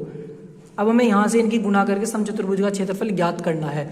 अब हम गुणा करते हैं, जब हम करेंगे 6 की जब हम 4 में करेंगे तो 6 चौक 24 हो जाएगा और √2 के √2 में करेंगे तो 2 आ जाएगा और अपॉन में हमारे पास 2 है ही, 2 से 2 कैंसिल हो जाएगा और आंसर आ जाएगा इसका 24 वर्ग मात्रक। क्योंकि इसकी इकाई नहीं दी गई है तो हम लिखेंगे वर्ग मात्रक। जिस बच्चों को ये समझ में नहीं आया कि 4√2 और 6√2 कैसे आया है, वो यहाँ पर ए और सी दोनों बिंदुओं के मध्य बिंदु के बीच की दूरी का फॉर्मूला लगाकर वो इसे निकाल सकते हैं, x1 y1 x2 y2 और यहाँ पर x1 y1 x2 y2। ये ऐसे ये क्वेश्चन हमारा कंप्लीट हो जाएगा। अब चलते हैं अपने नेक्स्ट क्वेश्चन पे। नेक्स्ट क्वेश्चन में दिया गया है कि सिद्ध कीजिए कि बाह्य बिंदु से वृत्त पर खींची गई 2 स्पर्श रेखाओं की लंबाइयां बराबर होती है। जो हमने चित्र बनाया था ये उसी चित्र पर आधारित क्वेश्चन है। ये एक वृत्त है, इसी के केंद्र से एक बाहरी बिंदु है P, जिस पर से खींची गई स्पर्श रेखाएं हैं PA और PB हैं, जो कि हमें बराबर करके दिखानी है। तो हमें सिद्ध जो करना है वो करना है PA बराबर PB। हमने रचना करी है कि हमने इस P को इस वृत्त के केंद्र O से मिला दिया है। वृत्त के केंद्र O से मिलाने के बाद हम देखते हैं यहाँ पर 2 त्रिभुज बनकर सामने आ रहे हैं। जो 2 त्रिभुज हैं वो है POA और POB। अब यहाँ पर देखते हैं कि यहाँ पर 90 डिग्री का एंगल बन रहा है और यहाँ पर भी हमारे पास 90 डिग्री का एंगल बन रहा है। तो हम यहाँ पर लिखेंगे त्रिभुज POA तथा त्रिभुज POB में हम यहाँ पर समरूप करने की कोशिश करेंगे इन त्रिभुजों को, ताकि हम PA और PB को बराबर कर सकें। अब हम दोनों त्रिभुज को देखते हैं। दोनों त्रिभुज को देखने से हमें पता लगता है कि जो OA है वो बराबर होगा OB के। OA बराबर होगा OB के। क्यों होगा? क्योंकि ये वृत्त की त्रिज्याएं हैं और वृत्त के अंदर जितनी भी इसकी त्रिज्याएं हम बनाएंगे वो सभी आपस में क्या होती हैं, बराबर होती हैं। तो OA बराबर किसके आ गया है हमारे पास, OB के। और हम देखते हैं कि POA त्रिभुज में भी PO लाइन है और POB त्रिभुज में भी PO लाइन है। तो जो PO लाइन है वो दोनों त्रिभुजों में है। तो यानी कि ये जो लाइन है ये हमारे पास उभयनिष्ठ है, यानी कि हमारे पास क्या है, ये कॉमन है। और जब किसी त्रिभुज में, किसी 2 त्रिभुज में कोई 2 चीज बराबर आ जाती हैं, चाहे वो त्रिज्याएं हो, चाहे वो भुजाएं हो या कोण हो, तो वो त्रिभुज समरूप हो जाता है। तो जो हमारा त्रिभुज है, त्रिभुज POA, वो हमारे पास समरूप हो चुका है हमारा यहाँ पर त्रिभुज POB से। समरूप होने के बाद या सर्वागसम कहते हैं, जैसे सर्वागसम होने के बाद यहाँ पर ये सर्वागसम हो चुका है। सर्वागसम होने के बाद एक रूल होता है CPCT। सीपीसीटी के रूल के अनुसार जब कोई त्रिभुज सर्वाक्षम हो जाते हैं तो इनकी संगत भुजाएं भी बराबर हो जाती है, इसलिए पी ए बराबर किसके हो जाएगा, पी बी के। तो जो हमारे पास फाइनल फॉर्मूला जो उसका आंसर आ जाएगा वो आ जाएगा पी ए बराबर पी बी, क्योंकि हमने दोनों त्रिभुजों को सर्वाक्षम कर दिया है, जिससे सिद्ध होता है कि पी ए बराबर पी बी है। क्वेश्चन नंबर 24 में हमें एक आकृति दी गई है, जिस आकृति में हमें कहा गया है कि ओ ए सी बी केंद्र O और त्रिज्या 3.5 सेंटीमीटर वाले एक वृत्त का चतुर्थांश। तो आकृति जो है वो चतुर्थांश की है, और यदि OD यहाँ से यहाँ तक की डिस्टेंस 2 सेंटीमीटर है तो छायांकित भाग का क्षेत्रफल ज्ञात कीजिए। यानी कि जितने पोर्शन में शेडिंग हो रही है हमें उतने पोर्शन का क्षेत्रफल ज्ञात करना है। मैंने इस चित्र को कुछ इस प्रकार बना लिया गया है, जिसमें ये शेडिंग दिखाई गई है, और इसमें ये जो चतुर्थांश की त्रिज्या है 3.5 सेंटीमीटर दे रखी है, इधर से भी 3.5 सेंटीमीटर, और ये जो अंदर जगह बच रही है ये इतने पोर्शन की जो ऊंचाई है वो 3 सेंटीमीटर में दी गई है क्वेश्चन में। अब हमें करना क्या है, जितने पोर्शन में यहाँ पर शेडिंग हो रही है उतने का क्षेत्रफल ज्ञात करना है। तो जो हमारा फॉर्मूला यहाँ से बनेगा, छायांकित भाग का जो क्षेत्रफल होगा हमारा, वो क्षेत्रफल देखो हमें साफ दिखाई दे रहा है कि अगर मैं इस पूरे चतुर्थांश के क्षेत्रफल में से इस त्रिभुज का क्षेत्रफल माइनस कर दूं तो ये छायांकित भाग का क्षेत्रफल आ जाएगा। तो मैं कुछ ऐसा ही करूंगा कि जो चतुर्थांश का क्षेत्रफल है हमारा, चतुर्थांश का क्षेत्रफल मैं उसमें से माइनस कर दूंगा जो त्रिभुज बन रहा है BOD का क्षेत्रफल, यानी कि त्रिभुज का क्षेत्रफल मैं इसमें से माइनस कर दूंगा। अब यहाँ पर मैंने सूत्र तो पता चल गया है कौन सा लगाना है। अब मैं यहाँ पे जरा फॉर्मूले रख लेता हूँ। जो चतुर्थांश होता है उसका फॉर्मूला होता है मेरा पाई r²/4 माइनस त्रिभुज का क्षेत्रफल होता है 1/2 जिसका आधार होता है और गुना उसकी ऊंचाई। ये मेरा फॉर्मूला मेरे पास आ गया है। अब मैं यहाँ पर इसे सॉल्व करता हूँ, इसमें वैल्यू रखता हूँ। सारी वैल्यू क्वेश्चन में दी गई है। पाई की वैल्यू हम 22/7 रख देंगे। आर हमें दिया गया है 3.5, तो 3.5 और 3.5 क्योंकि स्क्वायर है, और अपॉन में यहाँ पर 4 है, माइनस 1/2, आधार 3.5 है, और जो त्रिभुज की ऊंचाई है वो 2 है। 3.5 त्रिभुज की ऊंचाई नहीं है, वो चतुर्थांश की त्रिज्या है, इसलिए हम जो त्रिभुज की ऊंचाई है वो 2 सेंटीमीटर लेंगे। यहाँ से 2 से तो 2 कैंसिल हो जाएगा, और यहाँ पर जो ये है यहाँ से 2 से 2 × 2 2 × 2 और 2 दूनी 4 ये कट जाएगा। अब यहाँ पर ये 3.5 है तो हम पॉइंट हटाकर क्या करेंगे, नीचे 0 बढ़ा लेंगे। यहाँ से पॉइंट हटाकर एक नीचे 0 बढ़ा लेंगे। ऐसा करने से हम 7 से 35 को काट सकते हैं, 7 × 5 = 35 आ जाएगा, और इस 5 से इस 100 को भी काट सकते हैं, तो 5 दूनी 10 और 0 का 0 20 आ जाएगा। अभी भी कट रहा है, 5 × 7 = 35 और 5 × 4 = 20। यहाँ पर हम इतना काट लेंगे, और इतना करने के बाद हमारे पास बचता है 11 और 7, और यहाँ पर बचता है 2 और 4, तो 11 और 7 आ जाएगा 77, और 2 चौक आ जाएगा हमारे पास 8, और यहाँ पर बच रहा है हमारे पास माइनस के 3.5। ये हमारे पास यहाँ से बच रहा है। अब हमें इसे सॉल्व करना होगा। सॉल्व करने के लिए हमें क्या करना होगा, या तो मुझे पॉइंट हटाकर नीचे 0 बढ़ानी पड़ेगी, या फिर मुझे ऐसे क्रॉस मल्टीप्लाई कर कर इसमें से माइनस करना होगा। क्या करते हैं, इसकी मल्टीप्लाई 3.5 में कर लेते हैं, और फिर 77 में से उसे घटा लेंगे। अब हमें करना कुछ इस प्रकार होगा कि जो 77 है तो सेम आ जाएगा, और 8 की क्रॉस मल्टीप्लाई होगी 3.5 में तो 28 आ जाएगा, और अपॉन में हमारे पास 8 है। 77 में से हम 28 को घटाएंगे तो आ जाएगा 49, और बटे में 8। तो जो हमारा छायांकित भाग का क्षेत्रफल है वो आ गया है 49/8। जो हमें इकाई दी गई थी वो सेंटीमीटर में थी, क्षेत्रफल आता है हमारा सेंटीमीटर स्क्वायर में। तो ये क्वेश्चन हमारा कंप्लीट हो जाएगा। क्वेश्चन नंबर 24 में अथवा करके क्वेश्चन और दिया गया है। दी गई आकृति में छायांकित भाग का क्षेत्रफल ज्ञात करो। जिसमें शेडिंग हो रही है उसका क्षेत्रफल ज्ञात करना है। ABCD एक वर्ग है जिसकी भुजा 20 सेंटीमीटर है, और इस वर्ग की भुजा को व्यास मानकर प्रत्येक भुजा के अर्धवर्त खींचे गए हैं, अर्धवर्त खींचे गए हैं, और पाई की वैल्यू में 3.14 लेनी है। अब हमने चित्र को कुछ इस प्रकार बना लिया है। अब इसमें हम देखते हैं कि हमें छायांकित भाग का क्षेत्रफल ज्ञात करना है। वर्ग की भुजा 20 सेंटीमीटर है, भुजा को ही व्यास माना है तो उसकी त्रिज्या हाफ हो जाएगी तो 10 हो जाएगी, और पाई की वैल्यू हमारे पास 3.14 हमें क्वेश्चन में दी गई है। तो हमें करना क्या होगा, हमें करना होगा ये खाली वाले पोर्शन है जहाँ पर छायांकित भाग नहीं है, तो इसको मैं फर्स्ट मान लेता हूँ, इसको मैं थर्ड मान लेता हूँ, इसको मैं सेकंड मान लेता हूँ, और इसको मैं फोर्थ मान लेता हूँ। अब मुझे क्या करना होगा, पहले मुझे ये जहाँ पर खाली भाग है पहले मुझे इनका क्षेत्रफल पता होना चाहिए, तभी मैं इस वर्ग के क्षेत्रफल में से इन खाली भाग के क्षेत्रफल को घटाऊंगा तो मेरे छायांकित भाग का क्षेत्रफल आ जाएगा। तो सबसे पहले मैं 1 और इस 3 जो नंबर है इसका मैं क्षेत्रफल निकालता हूँ। तो मैं निकालता हूँ फर्स्ट का क्षेत्रफल प्लस थर्ड का क्षेत्रफल, तो इन दोनों का क्षेत्रफल मैं अगर निकालूं तो वो निकलेगा कुछ इस प्रकार कि जो ABCD वर्ग है इसका क्षेत्रफल मुझे निकालना होगा और उसमें से मुझे माइनस करना होगा एक वृत्त का क्षेत्रफल, क्योंकि ये एक अर्धवर्त बनता है और इधर से भी एक अर्धवर्त बनता है, तो मुझे घटाना होगा एक वृत्त का क्षेत्रफल। ऐसा करने से मेरे पे एक और थर्ड पोर्शन जो खाली है उनका मेरे पे क्षेत्रफल आ जाएगा। ABCD एक वर्ग है जिसका क्षेत्रफल होता है भुजा गुना भुजा, तो भुजा गुण दे रखी है 20, तो 20 गुना 20। वर्ग का क्षेत्रफल होता है पाई आर स्क्वायर, पाई की वैल्यू मेरे पास है 3.14, आर मेरे पास 10 है, इसका स्क्वायर करना है तो 10 गुना 10। अब यहाँ से मैं पॉइंट हटाकर नीचे जीरो बढ़ा लूंगा, पॉइंट के बाद दो संख्या है तो दो जीरो आ जाएंगे, इस जीरो से जीरो कैंसिल, इस जीरो से ये जीरो कैंसिल हो जाएगी। 20 की 20 में मल्टीप्लाई करने के बाद 400 माइनस के 314, तो जो यहाँ पर घटाकर मेरे पास आ जाएगा वो आ जाएगा 86 सेंटीमीटर स्क्वायर। तो एक और थर्ड का क्षेत्रफल 86 आ गया है। और इस आकृति को देखकर पता चल रहा है कि जब 20 सेंटीमीटर की भुजा इधर से है और 20 सेंटीमीटर की भुजा इधर से है, तो जितना एक और थर्ड है यानी कि एक और 3 है, इतना ही 2 और 4 भी होगा। तो मैं इसी प्रकार लिख लूंगा, इसी प्रकार। तो जो हमारा सेकंड वाला तथा फोर्थ वाला जो पोर्शन होगा उसका भी हमारे पास क्षेत्रफल कितना आ जाएगा, 86 सेंटीमीटर स्क्वायर। अब इतना करने के बाद अब मेरे पास इन खाली जगहों का क्षेत्रफल है और मुझे छायांकित भाग का क्षेत्रफल ज्ञात करना है, तो मैं इस पूरे वर्ग के क्षेत्रफल में से इन खाली जगहों का क्षेत्रफल घटा दूंगा ताकि छायांकित भाग का क्षेत्रफल ज्ञात हो सके। तो मैं लिख दूंगा यहाँ पर छायांकित भाग का क्षेत्रफल,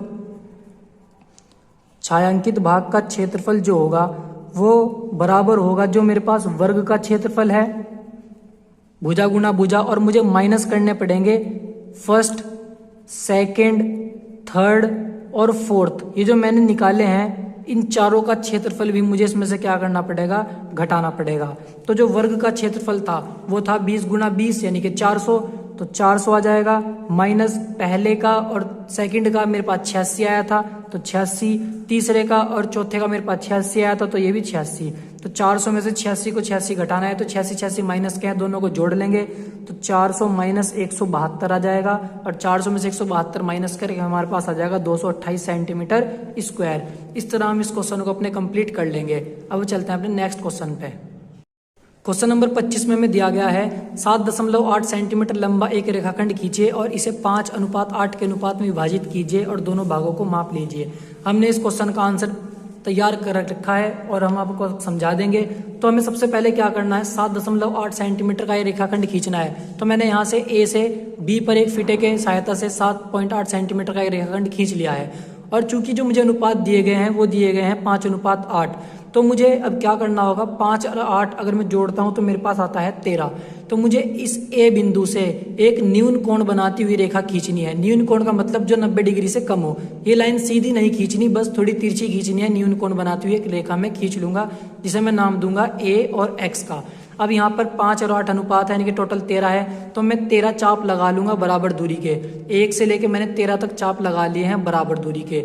और इतना करने के बाद अब हम देखते हैं 5:8 में विभाजित करना है। तो 5 तो यहाँ तक आ गया हमारे पास, और ये जो आगे बचे हैं मेरे पास 8 हैं यहाँ तक के।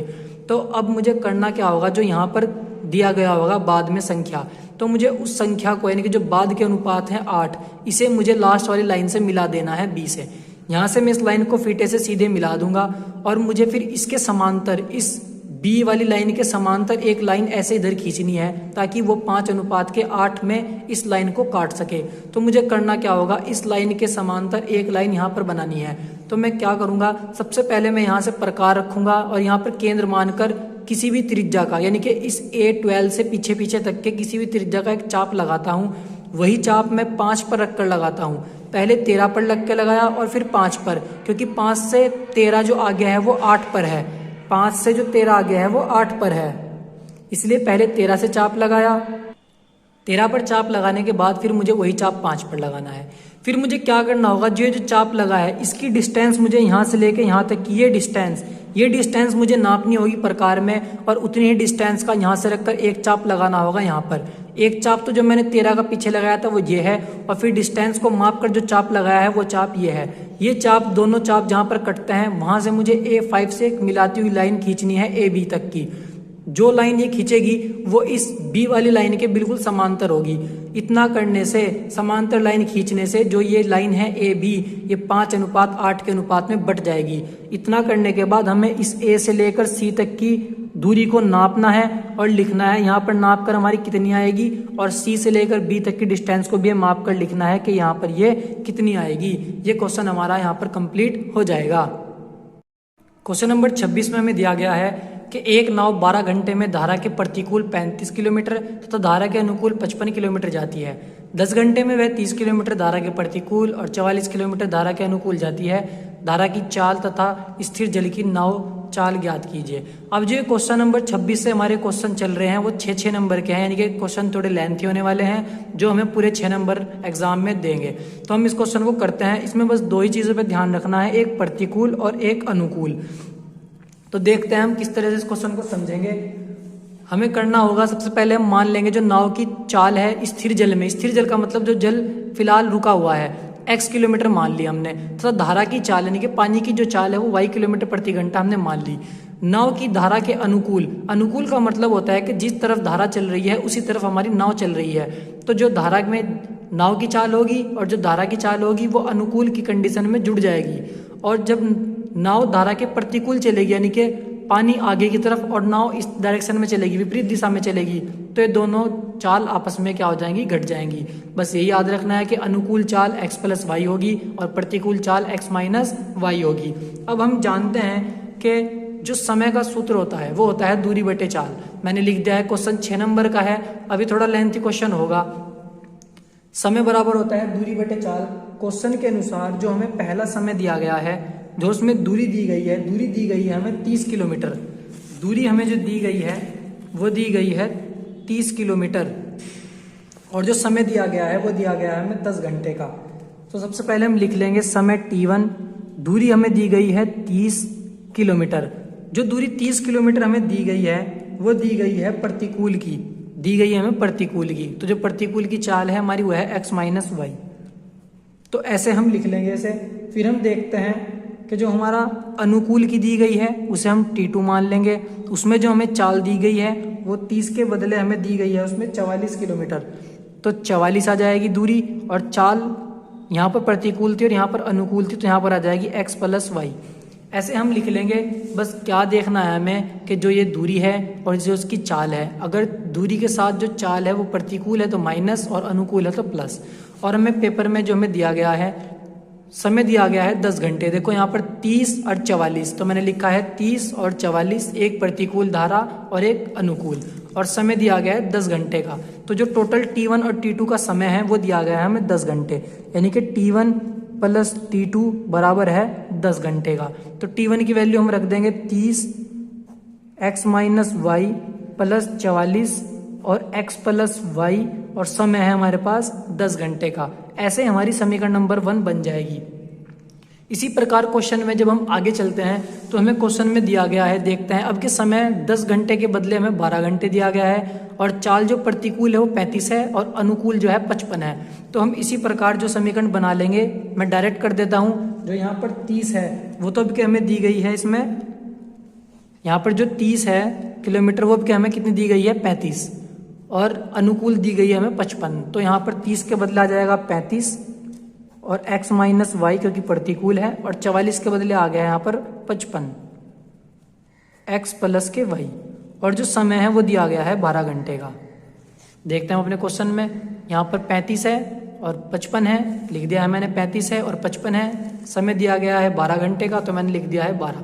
ऐसे मैंने अपनी 2 समीकरण को बना लिया है। अब जिन बच्चों ने तीसरा चैप्टर अच्छे से कर रखा है उन्हें पता चल भी गया होगा कि यहाँ पर युग्म बदलने की विधि लग रही है। यहाँ पर मैं यहाँ पर 1 मान लूँ अगर, तो 30 की गुना जब 1 में करेंगे तो 30 ही आ जाएगा। लेकिन मैं इतनी चीज़ को यहाँ पर ये जो ये है 1/x - y को a मान सकता हूँ, और ऐसे ही यहाँ पर 1/x + y को b मान सकता हूँ, क्योंकि यही हर यहाँ पर है और यही हर यहाँ पर है।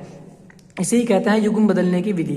तो मैं मान लूँगा, माना 1/x - y बराबर a और 1/x + y बराबर b। अब मैं इनके युग्म को बदल दूंगा, यहाँ पर ये पूरा हट के a आ जाएगा और ये पूरा हट के b आ जाएगा। तो जो हमारी नई समीकरण बन के आएंगी वो आएंगी 30a + 44b बराबर 10, और यहाँ पर आ जाएगी 35a 55b b बराबर 12। ये समीकरण हमारी बनकर आ गई हैं। अब हमें इन समीकरणों को हल करना है। हम यहाँ पर प्रतिस्थापन विधि, विलोपन विधि और बीजगणन विधि कोई सी भी विधि लगा सकते हैं, लेकिन चूंकि पहले ही सवाल बहुत लंबा हो चुका है तो मैं इसे विलोपन विधि से हल कर लूंगा।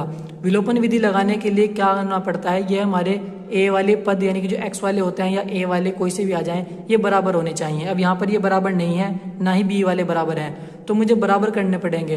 बराबर करने के लिए मुझे इस 30 में तो 35 की गुणा करनी पड़ेगी और इस 35 में इस 30 की गुणा करनी पड़ेगी ताकि ये बराबर हो जाए। मैंने विलोपन विधि बनाने के लिए गुणा कर ली है।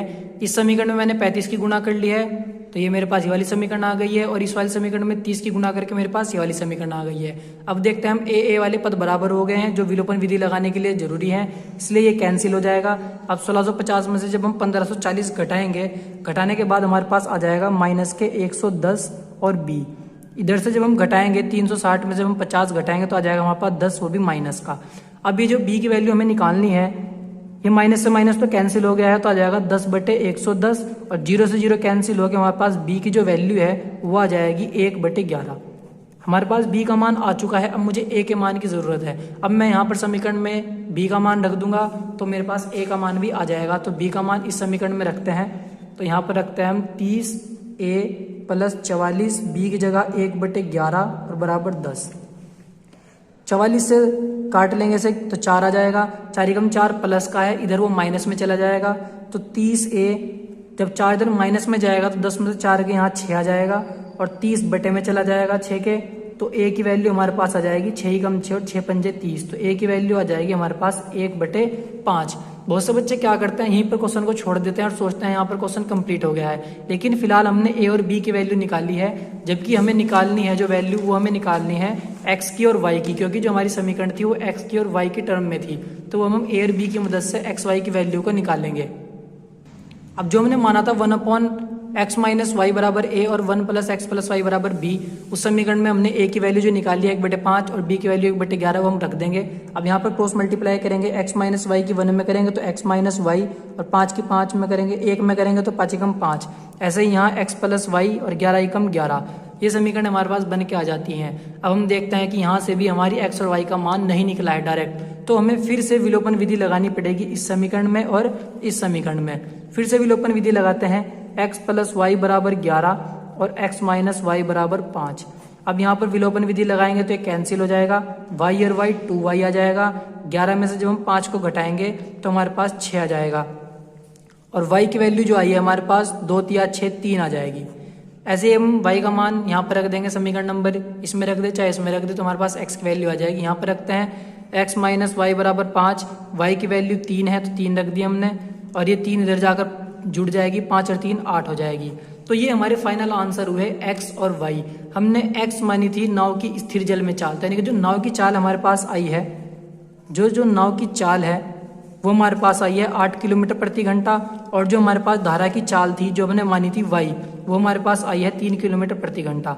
ये क्वेश्चन थोड़ा लेंथी है, लेकिन ये नंबर भी 6 नंबर में है, इसलिए इस क्वेश्चन को हम अच्छे से करेंगे। क्वेश्चन नंबर 26 में अथवा करके एक क्वेश्चन और दिया गया है कि 3 वर्ष पूर्व मोहन की आयु का व्युत्क्रम और अब से 5 वर्ष पश्चात की आयु का व्युत्क्रम का योग 1/3 है, उसकी वर्तमान आयु ज्ञात कीजिए। ये क्वेश्चन इस वाले क्वेश्चन से आसान है, तो ये क्वेश्चन भी हम करके देखते हैं कैसे होगा। तो हमें करना क्या होगा, सबसे पहले हम मान लेंगे, माना मोहन की वर्तमान आयु x वर्ष है, जो फिलहाल की उसकी आयु है। 3 वर्ष पूर्व का मतलब पहले, तो उसकी आयु माइनस हो जाएगी, तो x - 3 हो जाएगी। 5 वर्ष पश्चात यानी कि बाद में उसकी वैल्यू आयु की कितनी वैल्यू हो जाएगी, x + 5 हो जाएगी। पहले में माइनस होगा और बाद में प्लस होगा। प्रश्न के अनुसार हमें कहा गया है कि 3 वर्ष पहले की आयु और 5 वर्ष बाद की आयु का व्युत्क्रम का मतलब होता है 1 के बटे में रख दो ने, तो जो दिया गया है वो दिया गया है हमें 1/3। तो हमें इस प्रकार की समीकरण मिलती है अपने क्वेश्चन से। अब हम इसे सॉल्व करेंगे। अब हमें नीचे का एलसीएम लेना है, एलसीएम आ जाएगा x - 3 और x + 5 और क्रॉस मल्टीप्लाई कर देंगे हम, x + 5 और x - 3 बराबर 1/3। हमने एलसीएम ले लिया है। अब एलसीएम लेने के बाद हम देखते हैं x और x हो जाएगा हमारे पास 2x, 5 में से 3 घटकर आ जाएगा यहाँ पर 2, यहाँ पर अंदर क्रॉस मल्टीप्लाई हो जाएगी। x की x में करेंगे तो x², x की 5 में करेंगे तो 5x, 3 की x में करेंगे तो -3x और 3 पंजे -15 और इधर 1/3। इतना करने के बाद हम देखते हैं कि 5x में से 3x घट के यहाँ पर 2x आ जाएंगे और क्रॉस मल्टीप्लाई कर देंगे हम। 3 की जब यहाँ करेंगे तो 2 में तो 3 दूनी 6x और 3 दूनी 6, एक्स स्क्वायर की 1 में करेंगे तो एक्स स्क्वायर, 5x में से 3x गए बचे कितने 2x, 2x की 1 में क्रॉस मल्टीप्लाई तो आ जाएगा 2x, माइनस के 15 की 1 में तो माइनस के 15। अब हम क्या करेंगे, ये जितने भी टर्म बराबर से इधर है इसे इधर ले आएंगे तो हमारे पास आ जाएगा एक्स स्क्वायर प्लस के 2x माइनस के 15, ये इधर माइनस में आएंगे और बराबर 0 हो जाएगा। तो जो हमारी फाइनल समीकरण बन के आएगी वह आएगी एक्स स्क्वायर 2x प्लस का 6x माइनस का तो घट के माइनस के 4x, माइनस के 15 और माइनस के 6 ये यहाँ पर आके जुड़ जाएंगे तो 15 और 6 आ जाएगा माइनस के 21 और बराबर 0। अब ये समीकरण हमारी बन चुकी है। अब हमें इस समीकरण में क्या करना होगा, हमें इस समीकरण में कोई सी भी विधि लगाकर इसे सॉल्व करना होगा। विधि हम लगा सकते हैं गुणनखंड विधि, श्रीधराचार्य विधि, द्विघाती सूत्र या फिर पूर्ण वर्ग विधि। अब मैं इसकी तुलना करता हूँ द्विघात सूत्र से, तो यहाँ पर a की वैल्यू 1 है और b की वैल्यू यहाँ पर मेरे पास माइनस के 4 है और c की वैल्यू माइनस के 21 है। तो द्विघाती सूत्र के इस्तेमाल से मैं इसे सॉल्व करता हूँ। द्विघाती सूत्र होता है x बराबर माइनस के b plus minus under root b square minus के 4ac अपॉन 2a। सारी वैल्यू मेरे पास है तो मैं वैल्यू को रख देता हूँ। माइनस पहले से ही है तो माइनस यहाँ भी है तो माइनस माइनस प्लस के 4 आ जाएंगे। b का स्क्वायर करना है मुझे तो यानी कि माइनस के 4 का स्क्वायर करना है तो माइनस के 4 का स्क्वायर 16 हो जाएगा। माइनस 4 की गुना a में करनी है, a 1 है और c 21 यानी कि 4 की गुना मुझे 21 में करनी है तो यानी कि 4 गुना यहाँ पर 21 और 2 गुना a की वैल्यू हमारे पास 1 है। यहाँ से हमारे पास 4 की जब हम 21 में मल्टीप्लाई करेंगे तो हमारे पास आ जाएगा 84। c यहाँ पर माइनस का है तो 21 भी यहाँ पर क्या का होगा माइनस का, तो माइनस माइनस प्लस हो जाएगा तो हमारे पास आएगा 4 plus minus under root 16 plus 21 की जब हम 4 में मल्टीप्लाई करेंगे तो हमारे पास आ जाएगा 84 और नीचे हमारे पास है 2। अब यहाँ पर 4 प्लस माइनस 16 और 84 को जब हम ऐड करेंगे तो आ जाएगा 100 और नीचे 2। अब 100 का जब हम रूट से बाहर निकालेंगे तो हमारे पास रूट से बाहर निकल कर आ जाएगा 10 और बटे 2। ये हमारे x के बराबर चल रहा है। अब यहाँ पर एक बार प्लस का निशान और एक बार माइनस का निशान है तो हमें एक बार प्लस का निशान लेना होगा और एक बार माइनस का हमें निशान लेना होगा। तो जब हम प्लस का निशान लेंगे तो हमारी कुछ इस प्रकार की वैल्यू आएगी x बराबर 4 प्लस के 10 बटे 2। जब हम माइनस का निशान लेंगे तो आएगी x बराबर 4 माइनस के 10 बटे 2। 10 और 4 यहाँ पर ऐड होकर 14 हो जाएंगे बटे 2 और कट कर 7 आ जाएगा और यहाँ से 10 में से 4 गए माइनस के 6 बटे 2 और कट के माइनस के 3 आ जाएगा। ये हमारे 2 मान आ गए हैं। अब हमें पता है कि किसी भी व्यक्ति की आयु माइनस में नहीं हो सकती तो ये हमारा आंसर नहीं होगा। तो जो आयु आई है मोहन की, तो जो मोहन की वर्तमान आयु बनी है वो बनी है हमारी 7 वर्ष। जो वर्तमान आयु हमारी आई है वो आई है 7 वर्ष। क्वेश्चन नंबर 27 में हमें दिया गया है कि सिद्ध कीजिए कि किसी बाह्य बिंदु से किसी वृत्त पर खींची गई स्पर्श रेखाओं के बीच का कोण स्पर्श बिंदुओं को मिलाने वाले रेखाखंड द्वारा केंद्र पर आंतरिक कोण का संपूरक होता है। संपूरक का मतलब होता है 180 डिग्री और हमें सिद्ध करना है। मैं आपको चित्र के द्वारा समझाना चाहता हूँ। यहाँ पर हमने एक वृत्त बना दिया है, ये वृत्त का केंद्र है। वृत्त के केंद्र से परिधि पर कोई भी जो लाइन मिलाई जाएगी वो वृत्त की कहलाती है त्रिज्या, ठीक। और बाहर एक बिंदु P है, जिस बिंदु P से ये स्पर्श रेखाएं खींची गई हैं यहाँ पर PA और PB। ये हमारे पास चित्र है जो हमें खुद से बनाना है क्वेश्चन को पढ़ के। अब हमें पता है कि जो केंद्र है हमारे पास वृत्त का केंद्र है O और जो स्पर्श रेखाएं हैं वो है PA तथा PB। ये हमारी क्या है स्पर्श रेखाएं हैं, स्पर्श रेखाएं। और एक और बात है, हम जानते हैं जो स्पर्श रेखा होती है वो यहाँ पर परिधि पर जो कोण बनाती है वो समकोण बनाती है। तो यहाँ पर जो एंगल बनेंगे A पर और एंगल B पर वो 90-90 डिग्री के बनेंगे। तो हम जानते हैं जो एंगल A होगा वो हमारा 90 डिग्री का होगा और एंगल B भी हमारा कितने डिग्री का होगा 90 डिग्री का। अब हम इस तरह देखते हैं जो हमारे ये चतुर्भुज बन गया है, यहाँ पर भी कोई एंगल होगा, यहाँ पर भी कोई एंगल होगा। ये हमारा स्पर्श बिंदु है बाहरी जो बाहर रखा है वृत्त के और ये वृत्त के केंद्र पर है। इन दोनों पर ही हमें क्या करके दिखाना है संपूरक करके दिखाना है, यानी कि हमें इन दोनों का योग 180 डिग्री करके दिखाना है। ये हमारा क्वेश्चन कहला रहा है। अब हमें करना क्या होगा, एक कोण यहाँ पे है, एक यहाँ पे, एक यहाँ पे, एक यहाँ पे, तो ये 4 कोण बन चुके हैं यानी कि चतुर्भुज बन चुका है। तो हम जानते हैं चतुर्भुज के जो अंतः कोणों का योग होता है, चतुर्भुज के अंतः कोणों का योग 360 होता है। अंतः कोणों का योग बराबर होता है 360 डिग्री। अब हमें चारों कोण लेने होंगे। चार कोण कौन कौन से हैं हमारे पास? P A O B. तो एंगल पी ले लेंगे हम, angle P plus angle A plus angle O plus angle B बराबर 360 डिग्री।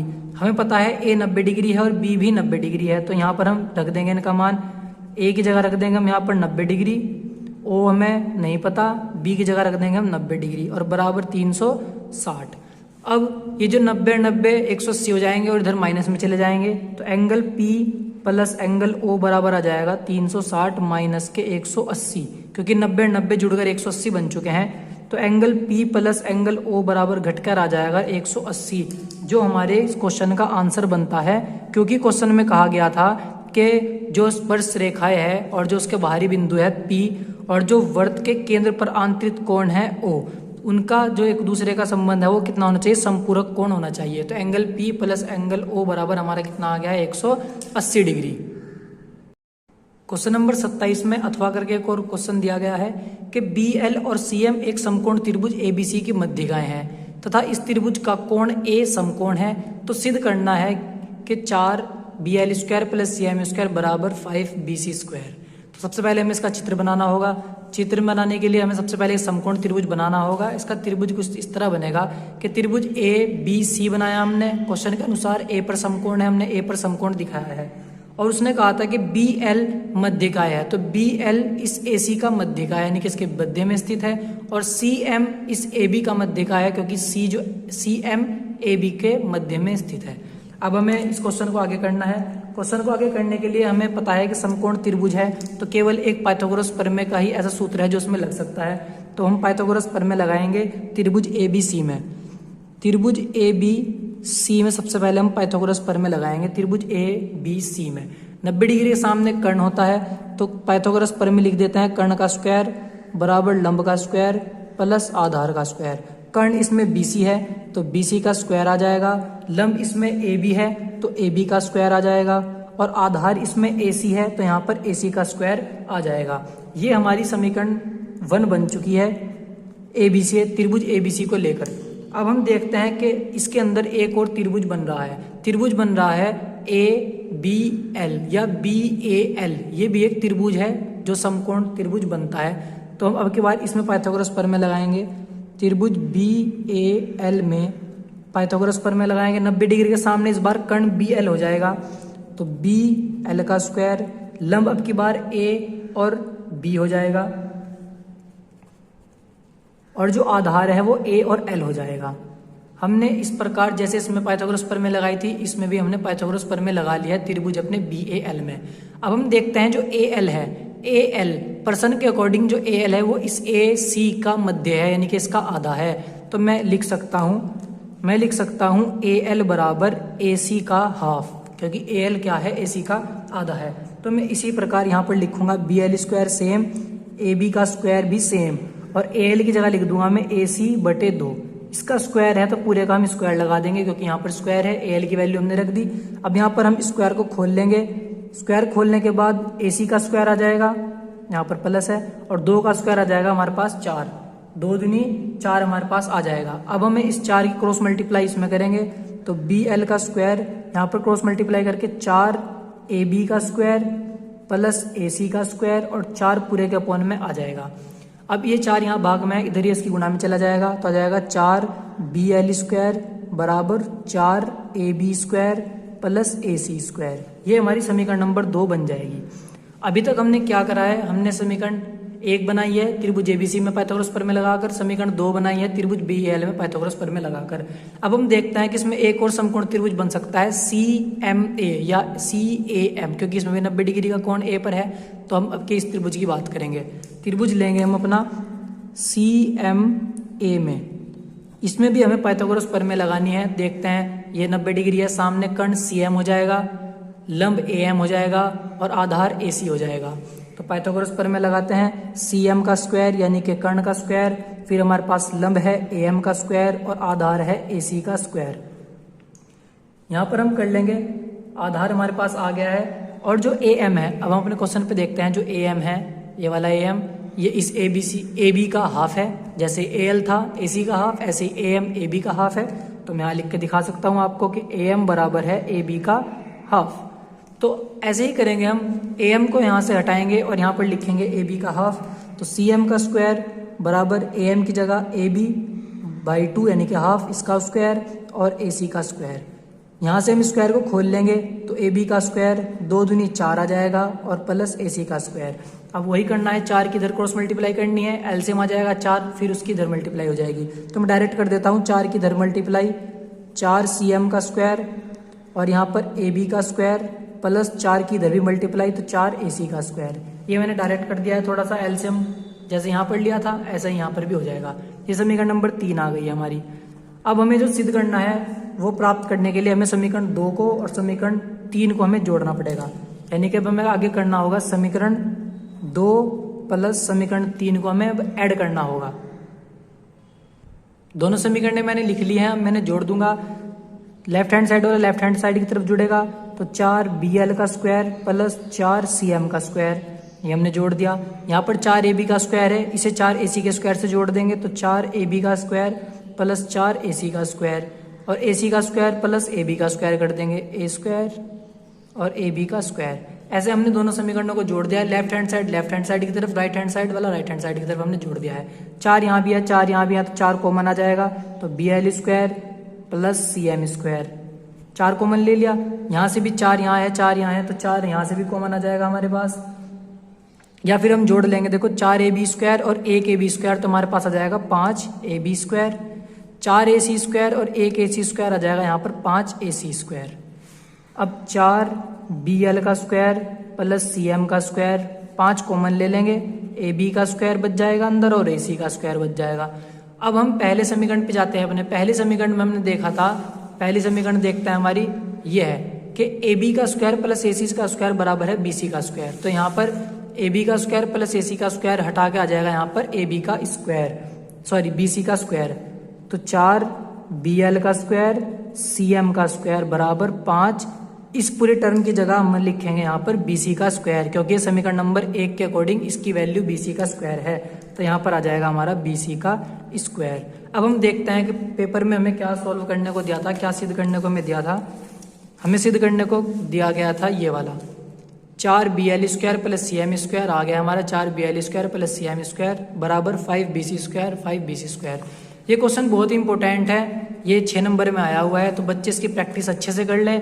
मैंने जिस स्टेप से सिखाया है एक एक स्टेप को अपना इसमें पक्का से कर लें। क्वेश्चन नंबर 28 में हमें दिया गया है कि व्यास 7 मीटर तथा 20 मीटर गहरा एक कुआं खोदा जाता है और खोदने से निकली हुई मिट्टी का समान रूप से फैलाकर 22 मीटर गुना 14 मीटर वाला एक चबूतरा बनाया गया है। इस चबूतरे की ऊंचाई ज्ञात कीजिए। यानी कि कुआं खोदा गया है और उसकी मिट्टी से चबूतरा बनाया गया है, चबूतरे की ऊंचाई हमें ज्ञात करनी है।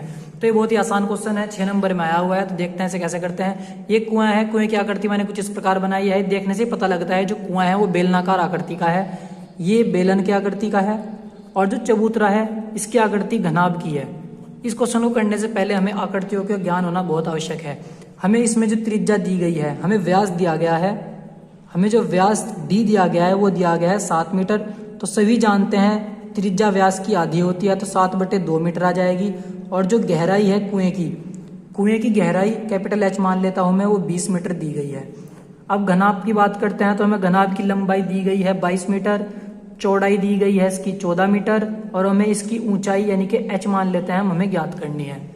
इन दोनों की हम तुलना करेंगे क्योंकि हमें पता है जितनी मिट्टी कुएं से निकाली गई है उतनी ही मिट्टी का चबूतरा बनाया गया है। यानी कि जितना कुएं का आयतन है उतना ही घनाभ का आयतन है, जितना कुएं का आयतन है उतना ही चबूतरे का आयतन है। यानी कि बेलन का आयतन बराबर घनाभ का आयतन करना पड़ेगा हमें यहाँ लिखना पड़ेगा बेलन का आयतन, ऐसे भी लिख सकते हैं हम कि कुएं का आयतन बराबर घनाभ का आयतन, और ऐसे भी लिख सकते हैं यहाँ पर चबूतरे का आयतन।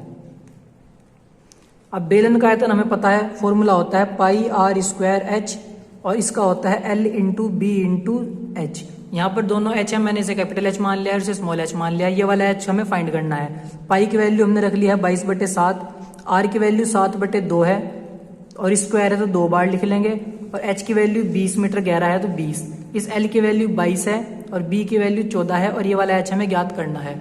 इस 7 से 7 कैंसिल हो जाएगा, इस 2 से 20 कट के यहाँ पर 10 आ जाएगा और इस 2 से 22 कट के 11 आ जाएगा।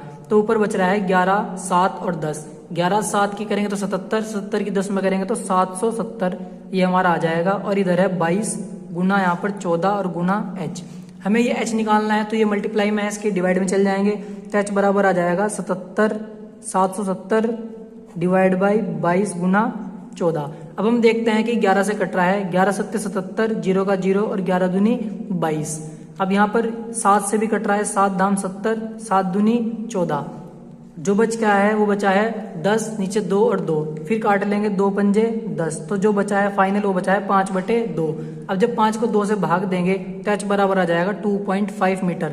यानी कि जो चबूतरे की हाइट है, ऊंचाई है, वो आ गई है हमारी 2.5 मीटर। इस वाले चबूतरे की जो हाइट आई है वो आई है 2.5 मीटर। क्वेश्चन नंबर 29 में हमें दिया गया है कि एक मीनार के पाद बिंदु से एक भवन के शिखर का उन्नयन कोण 30 डिग्री है और भवन के पाद बिंदु से मीनार के शिखर का कोण 60 डिग्री है। यदि मीनार 50 मीटर ऊंची हो तो भवन की ऊंचाई ज्ञात करो। हमें दो चीज दी गई है, एक मीनार और एक भवन। सबसे पहले हमें डायग्राम बनाना पड़ेगा। डायग्राम बनाने के लिए सबसे पहले हम एक मान लेंगे ये मीनार है हमारी, जिसकी ऊंचाई हमें दी रखी है 50 मीटर, और ये हमारे पास भवन है। भवन मीनार से छोटा ही होगा तो इसकी ऊंचाई हमें ज्ञात करनी है, ये h। अगर हम ये है पाद बिंदु यहाँ पर मीनार का, अगर मीनार के पाद बिंदु से भवन को देखते हैं तो जो कोण बनता है वो दिया गया है हमें 30 डिग्री का। इन्हें मिला लेते हैं तो यहाँ पर जो एंगल बनता है वो कितने डिग्री का बनता है, 30 का। और अगर भवन के पाद बिंदु से मीनार को देखा जाए तो जो कोण बनता है हमारा वो बन रहा है क्वेश्चन के अकॉर्डिंग 60 डिग्री का। और इन दोनों के बीच की डिस्टेंस भी हमें नहीं पता है, तो हम यहाँ पर इनके नाम रख देते हैं पॉइंट के A B, यहाँ पर C और यहाँ पर D। हमें ये भवन की जो हाइट है h ये हमें निकालनी है। तो सबसे पहले हम देखते हैं यहाँ पर दो एंगल बन रहे हैं, एक 30 डिग्री का और एक 60 डिग्री का। हमारे पास लंब है, इधर भी लंब है और ये आधार हमारे पास नहीं है, तो हम क्या करेंगे, इस आधार को x मान लेंगे। इस आधार को हम x मान लेंगे। तो सबसे पहले हम ये tan 60 वाली वैल्यू लेते हैं, तो त्रिभुज ABC में लेंगे हम। त्रिभुज ABC में हमें पता है tan थीटा बराबर होता है लंब बटे आधार, क्योंकि लंब और आधार है मेरे पे इसलिए मैंने tan थीटा लगाया है। तो tan थीटा की वैल्यू यहाँ पर 60 डिग्री है, लंब मेरे पास 50 है, आधार को मैंने x मान रखा है। tan 60 की जो वैल्यू होती है वो होती है √3 और यहाँ पर 50 और यहाँ पर x। ये x इधर चला जाएगा और √3 इधर आ जाएगा, तो x की वैल्यू आ जाएगी 50/√3। ऐसे करके मैंने क्या आधार निकाल लिया है। आधार निकालने के बाद अब मुझे ये वाली थीटा लेना है, तो अब की बार ये वाला थीटा लगाते हैं। तो tan 30 डिग्री, इसके सामने लंब है h और आधार है मेरे पास x। tan 30 की वैल्यू होती है 1/√3 और h अपॉन में x। मुझे इस h की वैल्यू निकालनी है, तो x यहाँ से भाग में से इधर गुणा में चला जाएगा, तो h बराबर आ जाएगा x/√3। और अभी x की वैल्यू मैंने निकाली है 50/√3, तो यहाँ पर वैल्यू रख देंगे x की वैल्यू 50/√3 और बटे में ये वाला √3 भी यहीं पे लिखा जाएगा। अब ये √3 डबल के बटे में है तो ये नीचे आ जाएगा, तो h की वैल्यू आ जाएगी 50। √3 के √3 में जब गुना होगी तो आ जाएगा 3, तो आंसर आ जाएगा इसका 50/3 मीटर। या इसे हम भाग दे के भिन्नों में ऐसे भी लिख सकते हैं, h बराबर 3, 16 और यहाँ पर 2, यानी कि 16 सही 2/3 मीटर। ऐसे भी आंसर आ सकता है और इसका ऐसे भी आंसर आ सकता है। ये क्वेश्चन बहुत ही आसान है, छोटा सा क्वेश्चन है और ये हमारा 6 नंबर में पेपर में आया हुआ है। क्वेश्चन नंबर 29 में एक अथवा करके क्वेश्चन दिया गया है कि एक मीनार राजमार्ग के मीनार के पाद तक जाता है। मीनार के शिखर पर एक खड़ा आदमी कार को 30 डिग्री के अवनमन कोण पर देखता है, जो कि मीनार के पाद की ओर एक समान चाल से चल रही है। 8 सेकंड बाद यह अवनमन कोण 60 डिग्री का हो गया। इस बिंदु से मीनार के पाद तक पहुंचने में कार द्वारा लिया गया समय ज्ञात कीजिए। अब इसका जो चित्र है वो कुछ इस प्रकार बनाया जाएगा। ये हमने यहाँ पर मीनार बनाई हुई है, ये राजमार्ग यानी कि एक सड़क जा रही है। जब इस पॉइंट पर आदमी देखता है तो जो कार का जो कोण बनता है वो बनता है 30 डिग्री का, और जब वो 8 सेकंड बाद देखता है तो यही कोण 60 डिग्री का हो जाता है। तो हमें बताना है कि वो यहाँ से लेकर यहाँ तक कितने पॉइंट पर यानी कि कितने समय में t सेकंड में जाएगा। स्टार्टिंग का जो समय है वो हमने 8 सेकंड दिया गया है, आगे के समय को हमने t सेकंड मान लिया है। a से लेके b तक की दूरी को मैंने x मान लिया है और b से लेके c तक की दूरी को मैंने y मान लिया है। क्योंकि जो मीनार है उसकी ऊंचाई h है, ये लंब है और आधार मुझे लेना है, तो मैंने इन्हें x और y मान लिया है। हमें एक फॉर्मूला पता है, जनरल फॉर्मूला है दूरी बराबर चाल गुना समय। जब मैं दूरी देखता हूँ x की, तो दूरी की जगह x, चाल हमने v मान ली है कार की, तो चाल की जगह v आ जाएगा, और समय कितना दे रखा है 8 सेकंड, तो यहाँ पर 8 आ जाएगा। तो जो x के लिए दूरी के लिए जो हमारे पास आ जाएगा वो आ जाएगा दूरी का मान v के 8 में करके 8v। जब हम y दूरी के लिए देखते हैं तो दूरी की जगह y आ जाएगा, चाल हमारी v ही रहेगी और समय t दे रखा है, तो y के लिए जो हमारे पास का मान आ जाएगा वो आ जाएगा हमारे पास vt। ऐसे करके हमने x का और हमने y का मान निकाल लिया है। अब हमें tan थीटा लगाना पड़ेगा 30 डिग्री के लिए और 60 डिग्री के लिए। अब हमने सबसे पहले त्रिभुज BCD में tan थीटा को 60 रखा है और जो लंब दे रखा है वो h है और जो आधार है हमारा y है 60 डिग्री के कोण के लिए। अब यहाँ पर tan 60 की वैल्यू होती है √3 और h सेम है क्योंकि h तो हमें निकालना है। जो y की वैल्यू थी, y की वैल्यू अगर हम पीछे देखते हैं हमारी, तो y की वैल्यू थी vt। अब यहाँ से हम h की वैल्यू निकाल सकते हैं। h की वैल्यू निकालने के लिए इधर मल्टीप्लाई में चल जाएगा, तो h बराबर आ जाएगा vt√3। हम इसे समीकरण नंबर 1 बना लेंगे।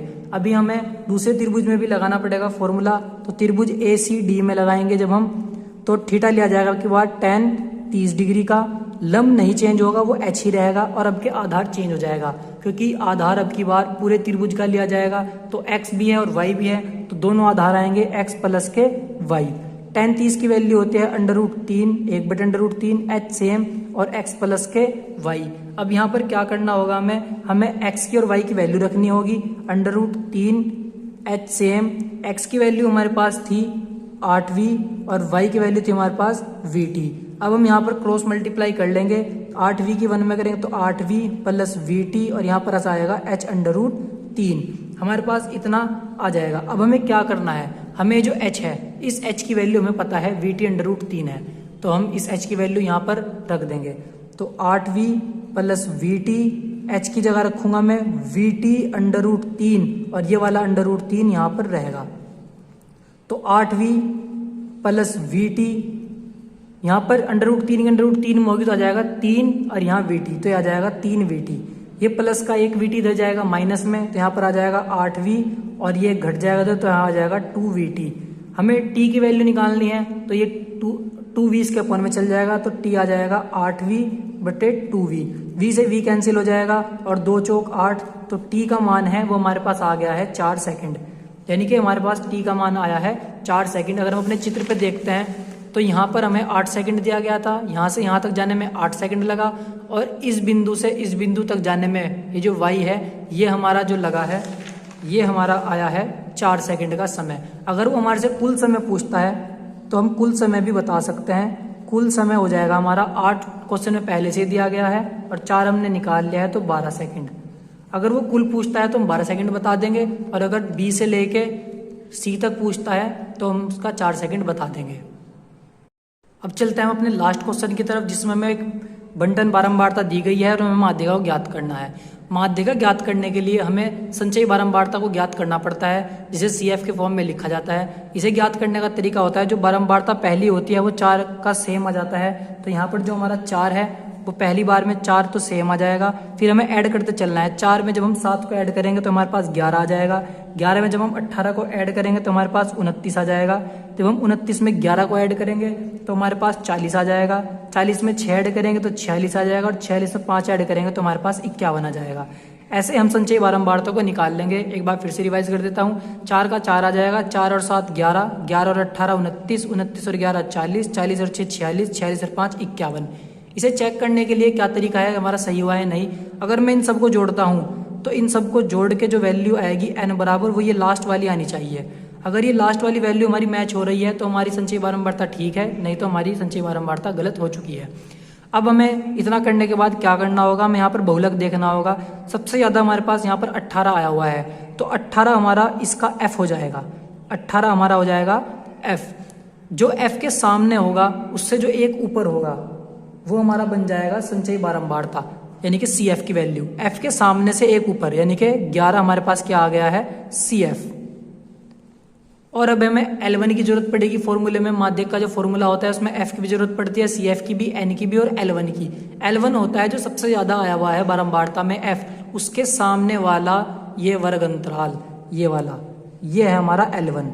तो हमारी सारी वैल्यू इसी टेबल से मिल जाएगी, बस हमें फॉर्मूला लगाना है और आंसर करना है। अब हम अपने फॉर्मूले को देखते हैं। फॉर्मूला हमारा कुछ इस प्रकार है, माध्यिका बराबर L1 plus n/2 minus CF upon f into h। अब मेरे पास सारी वैल्यू है, जो मेरी वैल्यू यहाँ पर है वो सारी मैं रख दूंगा यहाँ पर। अब जो मेरी वैल्यू है L1 हमारे पास दिया गया है 145 थोड़ा नीचे लिखते हैं। L1 की वैल्यू हमें दी गई है 145, n मेरे पास है 51/2, सच्चे बारंबारता मैंने निकाली थी 11 और f की वैल्यू है मेरे पास 18। अब बचा ये h। ये h क्या होता है? h हमें देखना है, h होगा इन वर्ग अंतरालों का अंतर। वर्ग अंतराल में 5-5 का अंतर है, तो h की वैल्यू हमारे पास यहाँ से आ जाएगी 5। h की वैल्यू हमारे पास आ जाएगी 5, तो हम यहाँ पर रख देंगे h की वैल्यू 5। ऐसे हमने सारी वैल्यू अपने फॉर्मूले में रख ली है। फॉर्मूले में रखने के बाद अब हम इसे थोड़ा सा सॉल्व करना पड़ेगा। सॉल्व करने के लिए हमें क्या करना पड़ेगा? 145 प्लस, अब मुझे 51 है और यहाँ पर 2 है, मैं यहाँ से इस 51 को 2 से भाग देता हूँ, तो 2 दूनी 4 आ जाएगा। यहाँ पर 1 इधर चल जाएगा, 11 बन जाएगा। 2 पंजे 10, 1 बचा, पॉइंट लगा के 0 पर डाली, तो 2 पंजे 10, 25.5 आ जाएगा। और माइनस के 11 गुना 5 और नीचे हमारे पास f है 18। अब यहाँ से हमें 25.5 में से 11 को माइनस कर लेना है। 11 को माइनस करने के बाद हमारे पास जो संख्या आती है वो आती है हमारे पास 14.5। माइनस करने के बाद ये आएगी और गुना 5 और नीचे हमारे पास है 18। ऐसे ही 145, 14.5 की जब हम 5 में गुना कर लेंगे, गुना करने के बाद हमारे पास आ जाएगा 72.5 और बटे 18। 72.5 बटे 18, पॉइंट हटा के 0 बढ़ा सकते हैं, भाग दे सकते हैं हम।